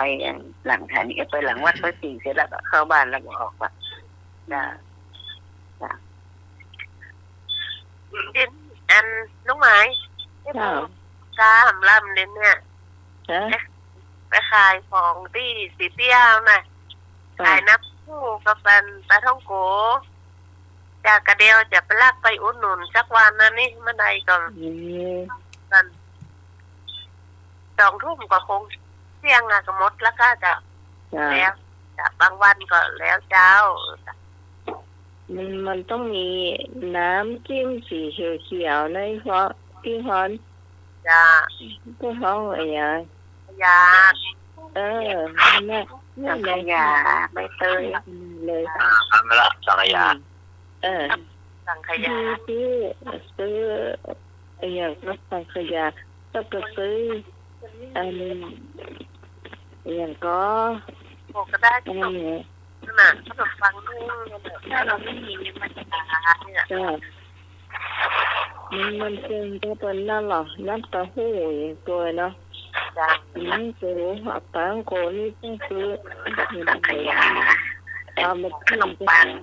เนาะ มีขนมปังตัวเนาะ จ้ะขนมปังอันนึ่งน่ะลำ เจ้าขนมปังจริง เจ้ามันจะมีขายตรงนี้เนาะขนมปังขึ้นน้อยๆแล้วเอามันนึ่งขายในนี่ลำจ้า ครับใจเย็นนะคะแต่เมื่อบูนไปหมดหลอด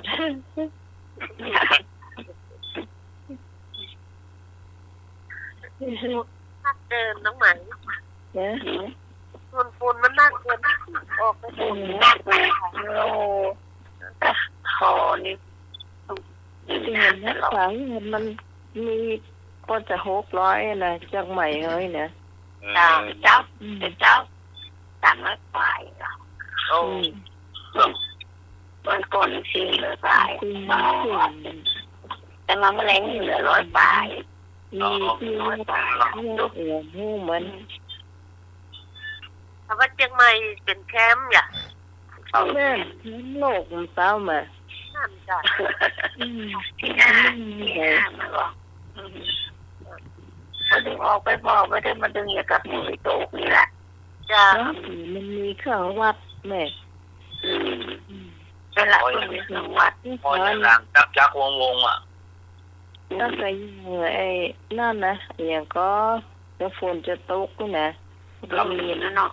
จะมีฝนมันเท่าไรนี่นะ แม่เป็นบอกหมดอ่ะ โอ้โหจากไอ้นั่นน่ะถ้ามีฝนมีฟ้ามีฝนฟ้าฝนมันจะเป็นแนวไหน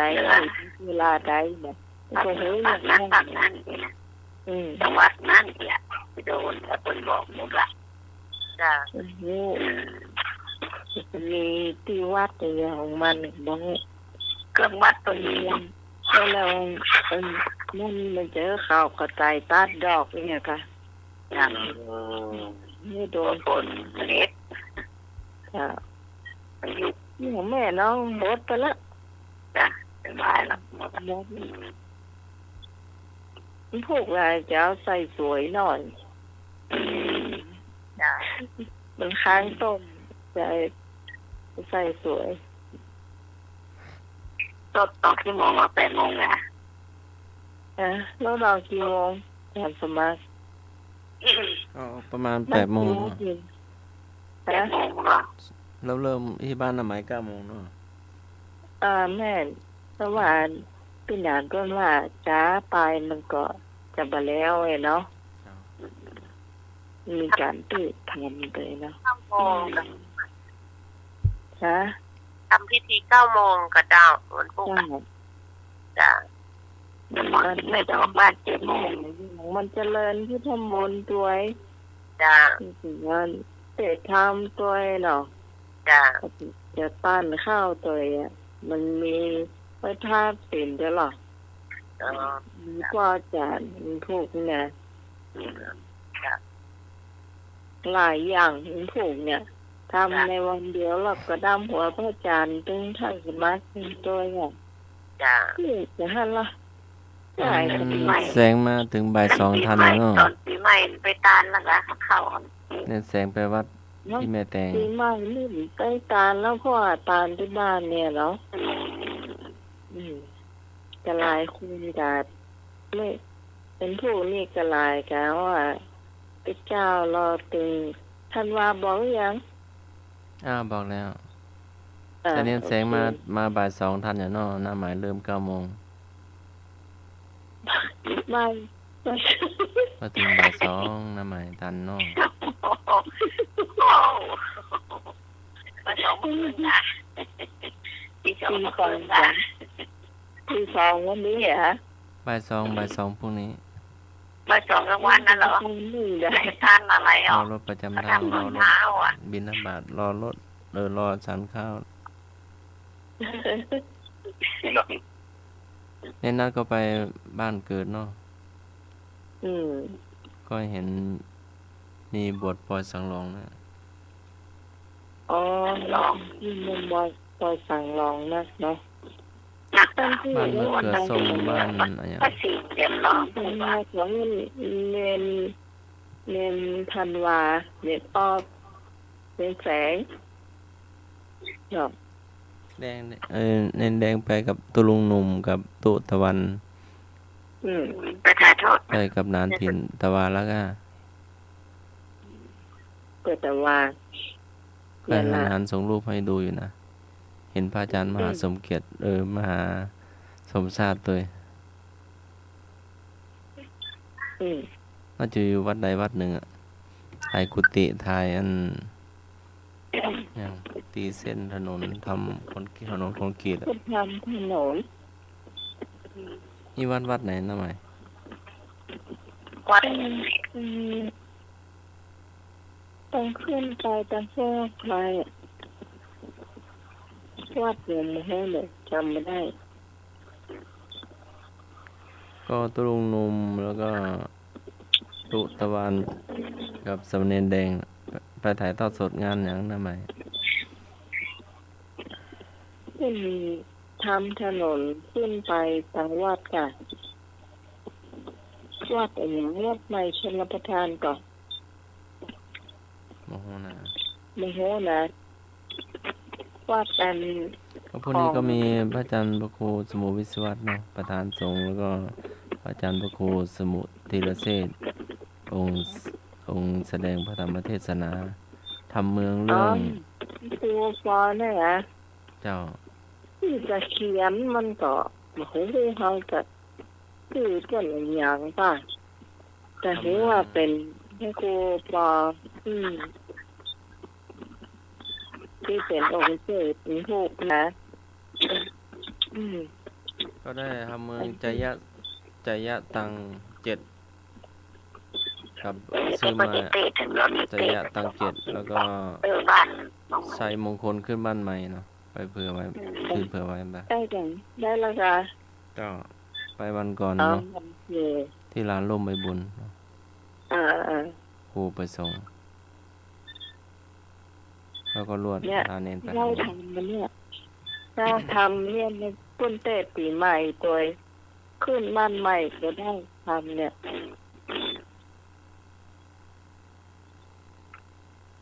ก็ดีเนาะที่พรเปิดโอนสตางค์มาดามหัวท่านสมากับอาจารย์เราตัวเลิศ ครับ แม่กรก็มองว่าจะทำบุญบวชเนนตัวเนาะ โอ้วอลโน่เนี่ยเนอะ กลัว ก็บอกเนี่ย กลัวตกรถฟังแล้วฟังเห็นป่ะ ไอ้หน่อยเลยมาขึ้นรถมาตัวอีกอะ จัง ลุงออกจากบ้านกี่โมง ที่รถเปิดหน่อยเดี๋ยวจะออกบ้านไป7 โมงต้องทอดกับข้าวเรื่อยๆบ้านเป็น2 คน ที่เมืองดินโตเนาะจระปัดเนาะ อยู่ตัวตลบาดบาดน้ำมนต์เอาพี่ผมไปตัวเนาะ น้ำมาน้ำมนต์ เราได้สาศีลเหรอ เมาก็หา พระพุทธพระเจ้าเหรอ อ๋อเดี๋ยวก่อนพระเจ้ากองบ้านนั่นไหนเนี่ยก็เอากองเตียนพระเจ้าลงมากะเชื่อไหน ก็แล้วแต่พ่อนานะ เจ้าคุณชื่อว่าไงนะ เอาแบบง่ายๆหรือว่าเอาแบบ อันแบบง่ายๆ แบ นะ บง่ายๆ เว เนาะ ลาได้ อาสนะนี่นั่งโซฟาเนาะ เจ้าจัดไว้ละ เราน้ำหยาดมีนะเนาะ อืม น้ำหยาด ญาติ ไม่ไหวอ่ะ นี่ยังไม่ได้ไป แก้วกันนะ ซื้อถูกอย่างลืมไปเลยมันถูกกันแม่ถูกซื้อถูกเขียนเนี่ย เจ้า มันมีการอะไรยังก็บ่ฮู้ว่าถ้าเขาก็ซ้ำมาเองเนี่ยดา พระพุทธเจ้าบินหน้าไปทางไหนนะไหม ตะวันออก บินหน้าไปทางตะวันออก อย่างก็ เราก็อย่างที่จัดไว้อย่างไปอย่างเล่าว่าพระเจ้าเป็นขันหน้าพระเจ้าออกแล้วเนี่ยผมก็ต้องเห็นองค์เต็ดไปอยู่ตรงนี้กูว่าเนาะ พระครูโอปอเทศก่อนหรือว่าสวดพระพุทธมนต์ก่อน ไม่ เจ้า สวดก่อนต้นบอกว่าสวดก่อนอีกว่าต้องขับศีลห้าเด็กเป็นไหวอ่ะนะเจริญพุทธมนต์ พ่ออา ก่อ จาน รย์ แล้ วั ว ดเนาะ ก็ พ่ออาจารย์มคทายกวัดเนาะ เจ้า อันเดียวกันกับอาจารย์มคทายกวัดกับพ่อ ไม่ค่อยเปิดเลยนี่ วิยาวัชกรนี่อันเดียวกันก่อนบางวัดก็รวมปุกเดียวเนาะ นะ พ่ออาจารย์กับวิยาวัชกรคนเดียวกันก่อน ก็น่าจะเป็นเดียวกันเนาะ ไม่ใช่ วายาวัชกรนี่เป็นคนที่กำเงินก่อน ที่เกี่ยวกับบัญชีของวัดนะไปตะกรถ้าพออาจารย์ว่ามัคคณายก อ๋อ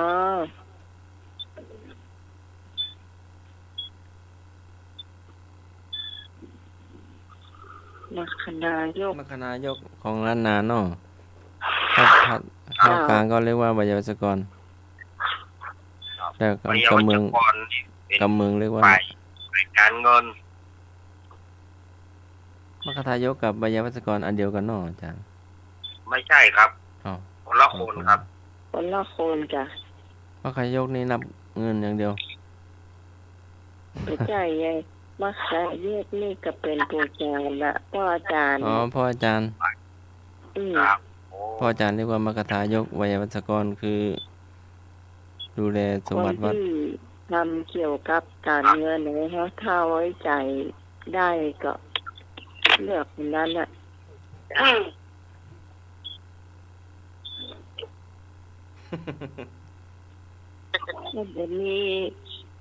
ก็จะมีคนที่ไว้ใจได้ที่เขาเลือกมา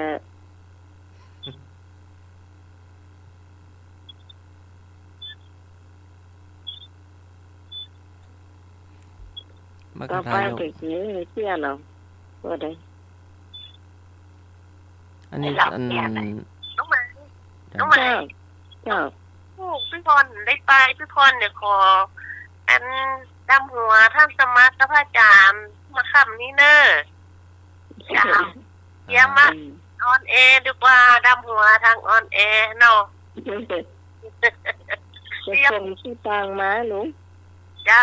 เตรียมขมิ้นน้ำขมิ้นจำปล่อยแล้วเนอะท่านไป เจ้า ก่อนที่ผ่านมาเนาะพี่พรก็ถ้าพี่พรได้ล่วงล้ำกำเกิน ได้กายกรรมวจีกรรมมโนกรรม ก็ขอให้ท่านสมาคาจารย์ยกโทษให้ตัวเนอะเจ้าอโหสิกรรมนะเจ้าเจ้า เจ้า จ้าสาธุแล้วพระอาจารย์ท่านสมาก็แตะเอามือแตะน้ำขมิ้นบ่อยแตะที่ศีรษะเห็นเนอะเจ้านี่คือการดำหัวถ้าน้องใหม่จะไปอาน้ำเขาเพิ่งจะปล่อยไปโหดมือนะตั้งเหนือเพิ่นบัดนิยมใจอย่างนั้นเป็นตังใต้หรือตังใต้น้องเพิ่นใจโหดมือกันได้ดำ ใจย้ายที่ผ่าน เปิ้นเอามือจุ่มแล้วก็ลูกหัวเอา ตั้งตัวดูก่อนเราไปได้หาแชมพู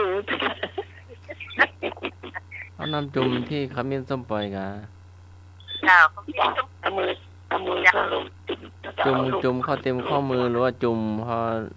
เกิงนิ้ว แล้วแต่ น้อยเดียวอะค่ะน้อยเดียวอะค่ะ หน่อยเดียวแต่เอาให้ แล้วเอามือซ้ำๆเลยส้มปล่อยกันเอามือซ้ำส้มปล่อยกันนะแม่ จ้า จุ่มจนเชื่อ แล้ว อะไร ว่ารูปหัวแม่ปอนหรือว่ารูปหัวของอาจารย์ อาจารย์ ลูก ของอา ลู จาร ก ย์ หัวอาจารย์นะลูกสมาก็ จ้า จ้า จะมักนั่นแหละลูกหัวจะมัก แล้วก็เป่ามนต์หรือว่ามันเป่า เป่าอย่าง ทุกคนเจริญพุทธมนต์นั่นเราก็รวดเลย เลี้ยงเลยเลี้ยงใครเราหัวหายเนาะ แล้วหัวจะมีเขามีส้มปล่อยเนาะ จ้าแม่ก็มีจำปล่อย โยงอ่ะ เดี๋ยว แล้วอันครูบาอาจารย์จะเป่ามนต์ก่อนหรือว่าท เพื่อนสมัครเดี๋ยวนี้พี่พรโอนตังมา200เนาะ ครับ อันนี้จะเป็นปิดกลางเลยนะปีเฮือนอาจารย์เฮาประมาณ180ปีเฮืออาจารย์สมัครสาว ก็นึกว่าคนละร้อยจ้ะ นี่มันเทศกลางละมันหิม กลางละ ละมันหิมน้ำเบืองละ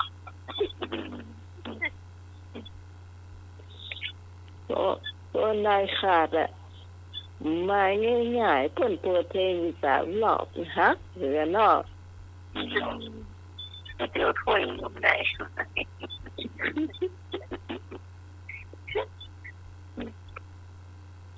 ยำไข่ก็แล้วเนาะแกงโดนกับเซ็ต เรียบ โอ้ ร้อ แล้ว ย เขาลุงมาที่ไหนอ่ะ ำแล้วซอมอันน้ำขมิ้นส้มปล่อยแล้ว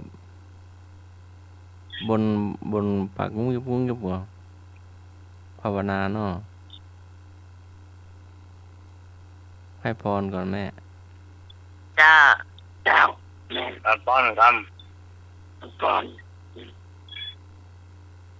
ตั้งหัวกับปันปอน เจ้าท่านสมัครปั่นก่อนเลยเจ้า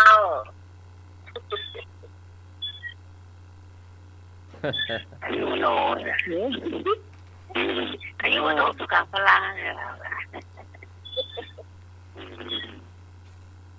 เดี๋ยวง่ายเกินไปใช่ ก็เดี๋ยวก่อน สั้นๆเลย อาจารย์ไม่รักเหรอรถดำเลยค่ะ รถดำเลยกันอาจารย์เอาลักตัวเนาะว่าตัวกันเนาะ เดี๋ยวไหนล่ะ อยู่ ว่าไปตัวกันหรือว่าไปคนละทิศละทาง ดำหัวอาจารย์ไม่รักตัว แล้วพร้อมกับมาปั่นจอนเชิงงานท่านสมาชิกกรรม ครับ ด้วยความกระดัง คนเจอคนเนอะเจอคนเจอนี่แล้วล่ะ คนเนอะนำหัวออนไลน์เนาะครับ เป็นหลัก ไปรับเหลือเลยว่าได้แหงอย่าไปพิษป้องพิษงองตัวงอคอไก่น้ำพิษเออขอสุมาแล้วตัว พี่ อ่า ชายบอกถึงมาละโตตัวน้อง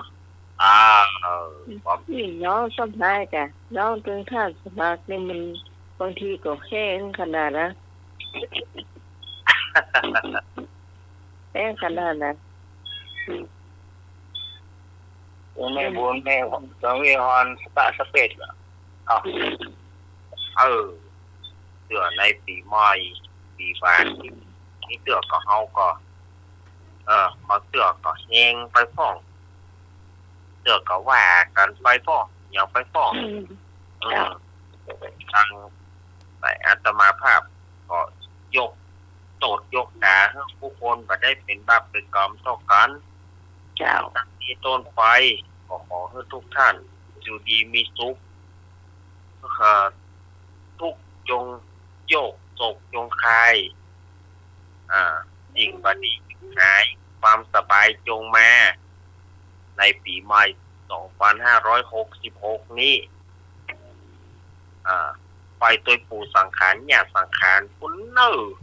ขอไอไข่เมื่อต่างๆขอให้ตกไปต่ำเส้นใหม่ไหลไปต่ำเส้นไฟคุณอะไปตัวขอบฟ้าจักรวาลพุ่นมาเพื่อที่มาใกล้มาไกลเนอโดยเฉพาะอย่างยิ่งปีนี้คนเกิดวันจันทร์จะมีข้อคนเกิดวันอื่นจะได้โจกได้ลาบก็สะดอกข้อปุจจาโจกเพื่อเรียบร้อยเนอะสะดอกข้อปุจจาโจกเพื่อเรียบร้อยเพื่อท่านตั้งหลายอยู่ดีมีอันนี้ถ้าจะแม่นอันน้องสาวนี่เกิดวันพัดเนาะน้องสาวคนก่อนที่ถูกหวยเนี่ยก็เขาเกิดวันพัดนะจ้ะก็ถูกหวยเนี่ยวันนี้ก็ถูกมากเนี่ยจะโดนละ จ้ะ โจกมันเนี่ยอันเข้าก่อนน่ะก็ถูกนะวันนี้ก็ได้หมดนะมีโจกเจ้าท่านต่างหลายอยู่ดีมีสุขเหมือนกันอายุวันผ่าน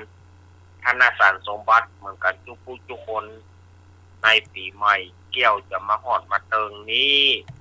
จัตตาโรธรรมาวัฏันติอายุวโนสุขังพระลัง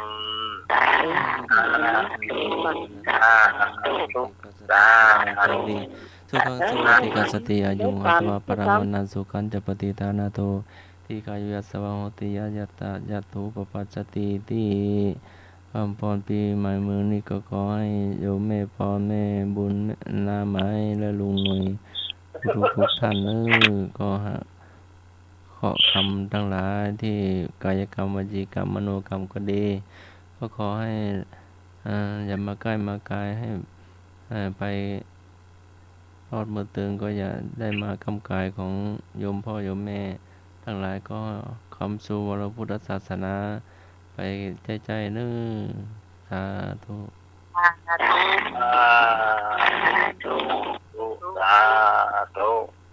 พวกเขาก็ไอ้ปอนยาวเนาะหลายท่านก็ยาวจ้าหัวทองท่าน2 องค์ครับแฟนธรรมะใครเกียรติครับองค์ทุกคนนะครับเกณฑ์ผู้นี่คุณผู้ฟังนี่บ่เคยเจอพระครูปอเนาะนี่คุณจะว่าทำมาการรายการช่วยเจอละใหม่เกิดนะคะจะจำได้หรอก เมื่อก่อนที่เพิ่นจะไปอังกฤษ ตอนนั้นก็จะไปอังกฤษแล้วก็เพิ่งมาช่วยจัดรายการจัดเมินอยู่เหมือนกันด้วยที่วันของคุณได้ เดี๋ยวพรุ่งนี้เดี๋ยวชวนเข้ามาเข้าคาแคทเนาะ จ้ะ เสียงหมดเลยเหรอ มันตอนนั้นทางสมัครไปจับมาได้ ถ้าสมัครเป็นยังไงไปหาแม่ไว้อ่ะ นะ ไปหาแม่ไปเอาหาแม่ยังไงไว้อ่ะ ปล่อยเข้ามา เชียง จะ ตุง ได้ อ่ะ คิดไปพวก เชียงตุงอ่ะ ที่ท่านว่าไว้โอ้เอวว่า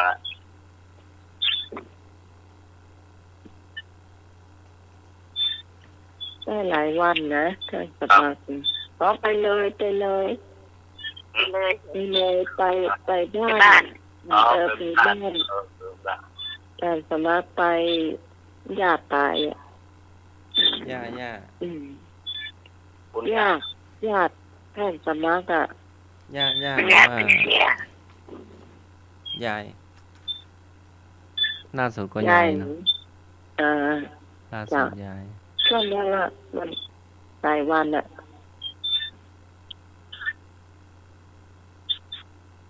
จ้ะ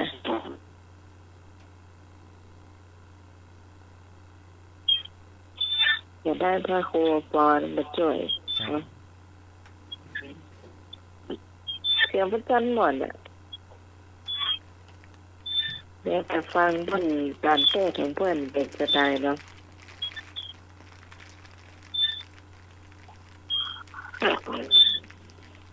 ได้เดี๋ยวเพื่อน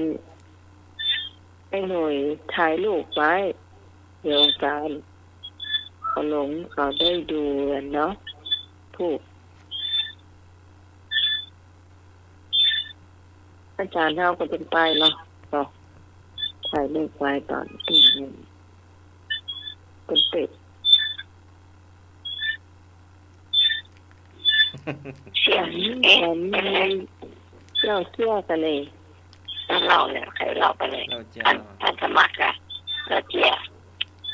ก็ไปรับรอนเนาะขากลับมายังมาเย็นๆก็นึกว่าฝนที่ไหนได้เป็นอันจักจั่นเยี่ยวอ่ะ นั่นยังบอก นั่งหลังตัวกับละออนมาแล้วกันที่จะบวชแล้ว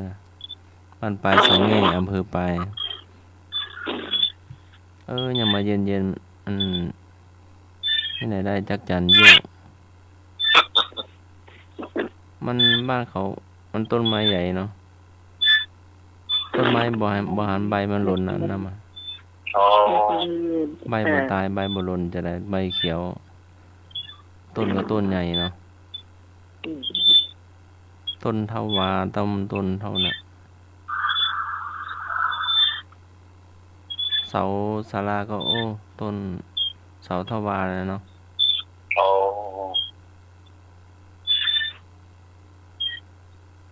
มันก็เย็นดีเนาะแต่หมอกมันก็คุมเยอะน้ำก็มีบนได้กั้นเนาะน้ำไหล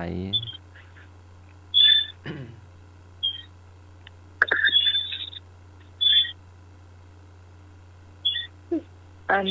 ช่วงเย็นสบายหน่อยแต่เจ็บท้องไหม ก็ว่าเสียงอะไรยังเครียดกะ ใช่ เสียงเรา ไม่เร็วแล้วล่ะเอียง นาอยู่กลางเมืองกัน ดังเอสแล้วก็ว่าเสียงอะไรอย่างเนาะ ครับอี มันกลัวคนไปเอามันเลยบอกหมู่มันแอบ เรียกตกโตเลยมาเครียดแล้วก็ตกโตเลยมา ลุงหนุ่ยปั่นรถถีบหรือว่าเสียงเขียดลุงหนุ่ยปั่นรถถีบหรือว่าอันเลี้ยงเขียดไว้ในนากลางเมือง เนี่ยครับเอียงนะครับน้ำเมืองนะครับ เสียงหัวมันมีน้ำเหมืองนะครับ อ๋อ มันจะเครียดเป็นคน ฟังคง เป็นลูกตัวจะกินของจ้ะ ไม่มีห้วยน้ำเหมืองกันลุงอาบได้เนาะ ได้นะครับอันมาจาก แล้วเหมืองใบหนุ่ยมันน้อยอ่ะ นะครับ น้ำขังหน่อยค่ะ ครับ นั่นน้ำมันก็บไหลอืม เด็กจะมาวันเดินนะครับ เส้นเหมือนบ้านน้อง มันไปมาๆก่อนหรือว่ามันอยู่บ่ได้ ได้นะครับ น้ำมันเตียวไปเตียวมาก่อนหรือว่ามันอยู่บ่ได้ หน้าฝนมาครับ อ๋อหน้าฝนมันไปอยู่เนาะ ครับ แต่หน้านี้มันไม่ไหลเนาะ มีหัวหน้าครับ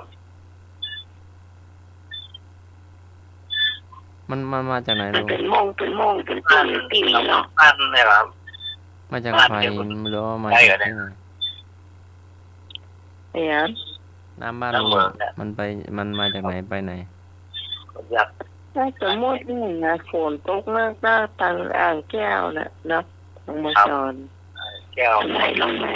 แล้วมันไหลลงมา เพราะห้องกระแส แต่ตรงนี้มันท่วมมันเนาะในห้องน้ำอะไรบ้างในหลังบ้าน เครียดจะมันนะแม่ครับด้านลุงนนท์นะหนักจัง ธรรมชาตินะเนาะหมดนะ จะโตไปเนาะ ให้หนูยังเล่าให้น้องฟังเลยว่ามันมีอย่างก็ที่มันไปหากินแล้วมันปีกมาไอ้หน่อย ครับ ถ้าชาจ้ะ ครับ เมื่อวันร้อนมันก็ปีกมาอยู่ที่เก่ามันภาพเงินมันก็ไปหากินแล้วมันยังว่าหัวที่มันมีฮะ คำไปหรอบอกครั ไม่ บ ใช่มากูมาอะไรลูก รุ่มไปละข้ามไป แม่ แล้ว เหรอแม่เหรอ ไม่ข้างค่ะ ข้าม ข้างข้างมันโดดไปต้องน้องไปน้องเนาะ บอกรุ่มไม่ไปหรอกต้องย่องรู้ละพระเจ้ามาละ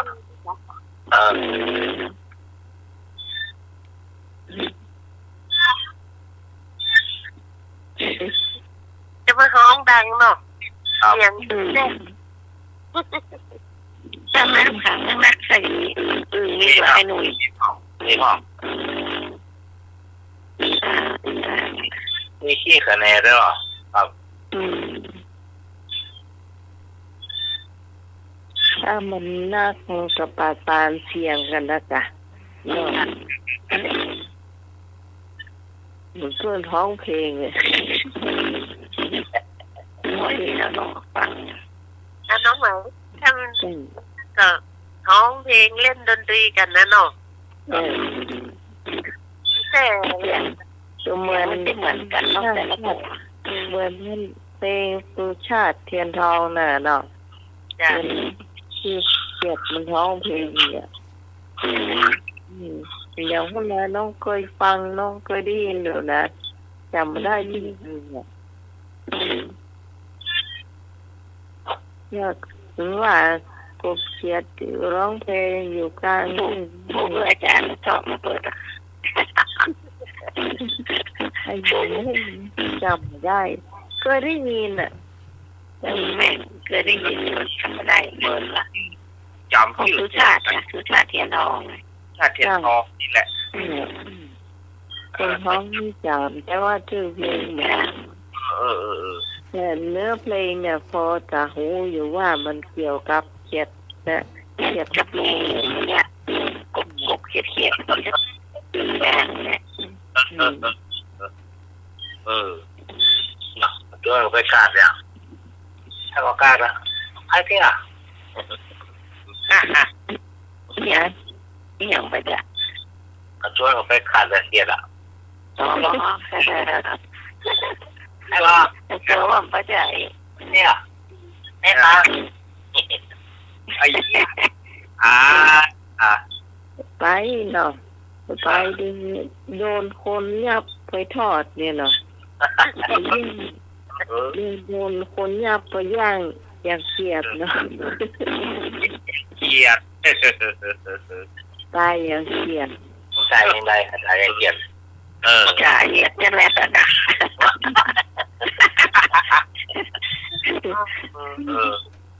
แค่จามละเอียดไว้แล้วเนาะงานมันตายอยู่ลำมันยังว่าขายาวอย่างเขียดเพราะว่าเสกเนาะตายในที่มันจะโหดสักทีเนาะมันจะเหยียดชื่อไปละก็มันโดนลวกแหลมละ จังมาต้องพอไม่ได้เลยดูมันโดนลวกแหลมหรอมันก็โหดเอาลวกได้ลวกนี้จ้ะน้ำเดือดเอาเทเข้าใส่เอาขาเหยียดหลังแสงได้เขียนได้เส้นยาวจะละเคยหั่นขายาวคือเสียแต่ว่าเคยนี่หั่นเปล่าอ่ะแต่เขามาเกิดเนี้ยตัวเนี้ยเคยซื้อค่ะแต่เขาไม่ขายเว้ยมันมีอันนี้สีจริงมันจะมีหมูเกียนด้วยแล้วเรามาทอดคนเดียวเนอะข้าวโพดนะครับเป็นนักกลมเนอะลวกแล้วเขาบางทีแล้วก็เอาขี้ออกแล้วเนาะไปเยี่ยมอย่างเรียบร้อยละเราต้องมาทอดกรอบลำคนดีละแดงตัดที่เดียวก็บอกให้เลี้ยงนะเขียดต้องเขียดนายนะเขียดเขาเลี้ยงมีหัวเขียดเลี้ยงนี่บ่เคยมีกะเขียดเลี้ยงนี่หอยก็เลี้ยงหอยก็เลี้ยงกบก็เลี้ยงนะเดี๋ยวนี้นะที่เขาขายนี่นะเขาเลี้ยงนะอันเขียดเขาไปเอาเมืองตากมาแล้วก็นี่เอาเสียบไม้กะเอาที่อันอย่างออกแล้วเอาเสียบมันเป็นทหารตรงเนี่ยกะนกกลมจ้ะนกกลม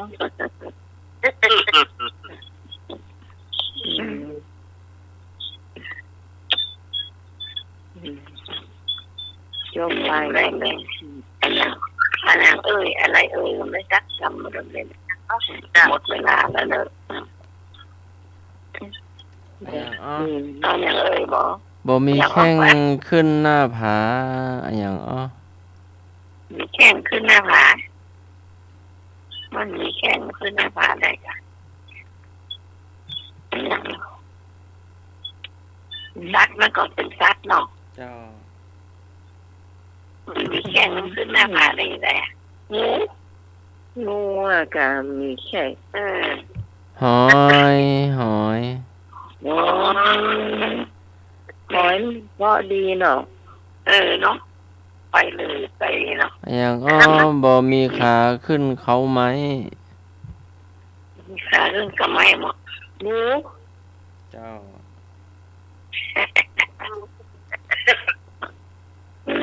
บ่มีขาขึ้นเขาไหมงูบ่มีไส้กินขน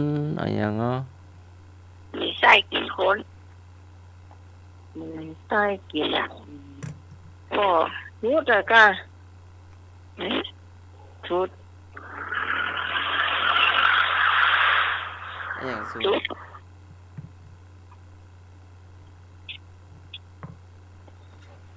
อย่างสุด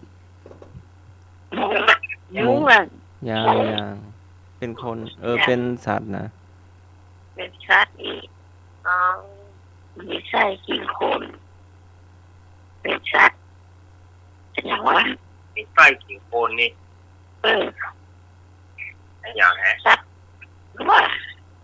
เป็นสัตว์นี่เนาะจ้ะไอ้อย่างกับมันก็มีไส้หมดนี่นะเนาะสัตว์อย่างมีไส้พอมีไส้คน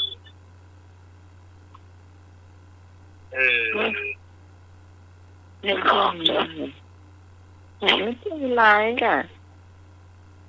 มีไส้กินคนป่า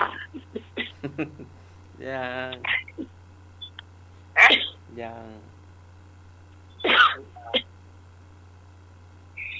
ย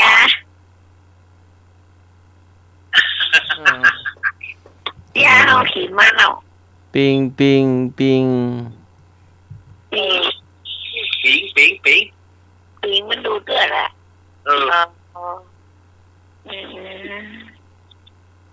มันมีหัวหูหัว ฮ้อนมันยาว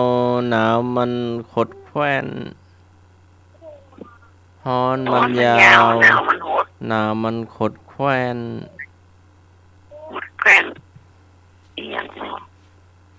ไอ้ชัดจ้ะ เจ้า ฮ้อนมันยาวหนาวมันโคตรแว่น ใช่ ร้อนยาวหนาวมันโคตรแม่น คิดดูว่า ยัง ไส้เดือน ยังเป็นสัตว์ กับไส้เดือนโลกับซัดนั่นลูก เดี๋ยว เดือนมันบอกโคตรว่าทันไม่แฟนตีนอ่ะ ไม่จะตี ไม่คะไม่แสนตีม เป็นว่าชื่อใครว่ายังก็ไม่จะตีเนี่ย กินกู คือไม่ถ้ากินคือก่อนตั้งแต่มา ยัง อยากจะเนาะ งูเหรอ งูอีก ยัง มันตัวใหญ่ตัวน้อยน่ะ ตัวใหญ่ก็มีตัวน้อยก็มี จริงๆแต่ตัวน้อยว่ะ กุ้ง ยัง อันนั้นแก่อย่างก็ไม่ขากะ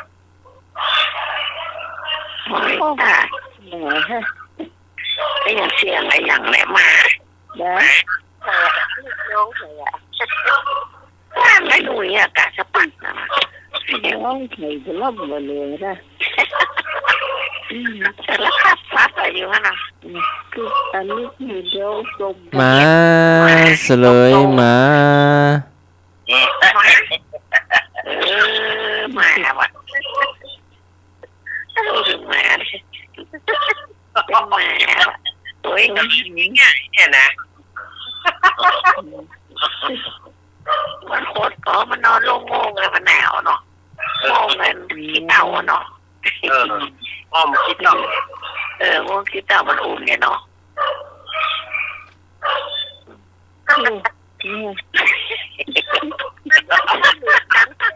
ไปด้วยด้วยกระป๋าหรอ คือล้อไว้เลยนี่คือ ว่า โตเกียดมาแมว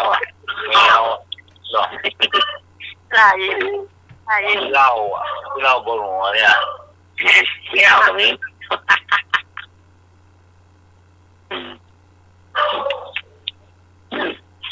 ดีนะมันถ้าเป็นนั่นนกไม้ไม่คืนเหมือนนกหมูตัวนะ จ้า ทำไมไม่ได้ร้องเพลงอ่ะ น้ำบวยอยู่ปลายหลักไผ่บ่ตักกะเต็มคำสั่งสุดท้ายคำถามสุดท้าย 2 นาที ไอ้ยังก็ น้ำบวยอยู่ปลายหลักไผ่บ่ตักก็เต็ม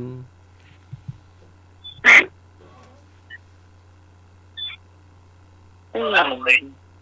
น้ำไงว่าน้ำเนี่ยก็ น้ำบวยวงเล็บกับบวย น้ำบวย เจ้า น้ำบวยมันอย่าง อยู่ปลายหลักไผ่บ่ตักก็เต็มน้ำบวยวงเล็บกับบวย ไอ้ปตาเขาเต็มวันนี้ได้อ่ะ นี่จ้า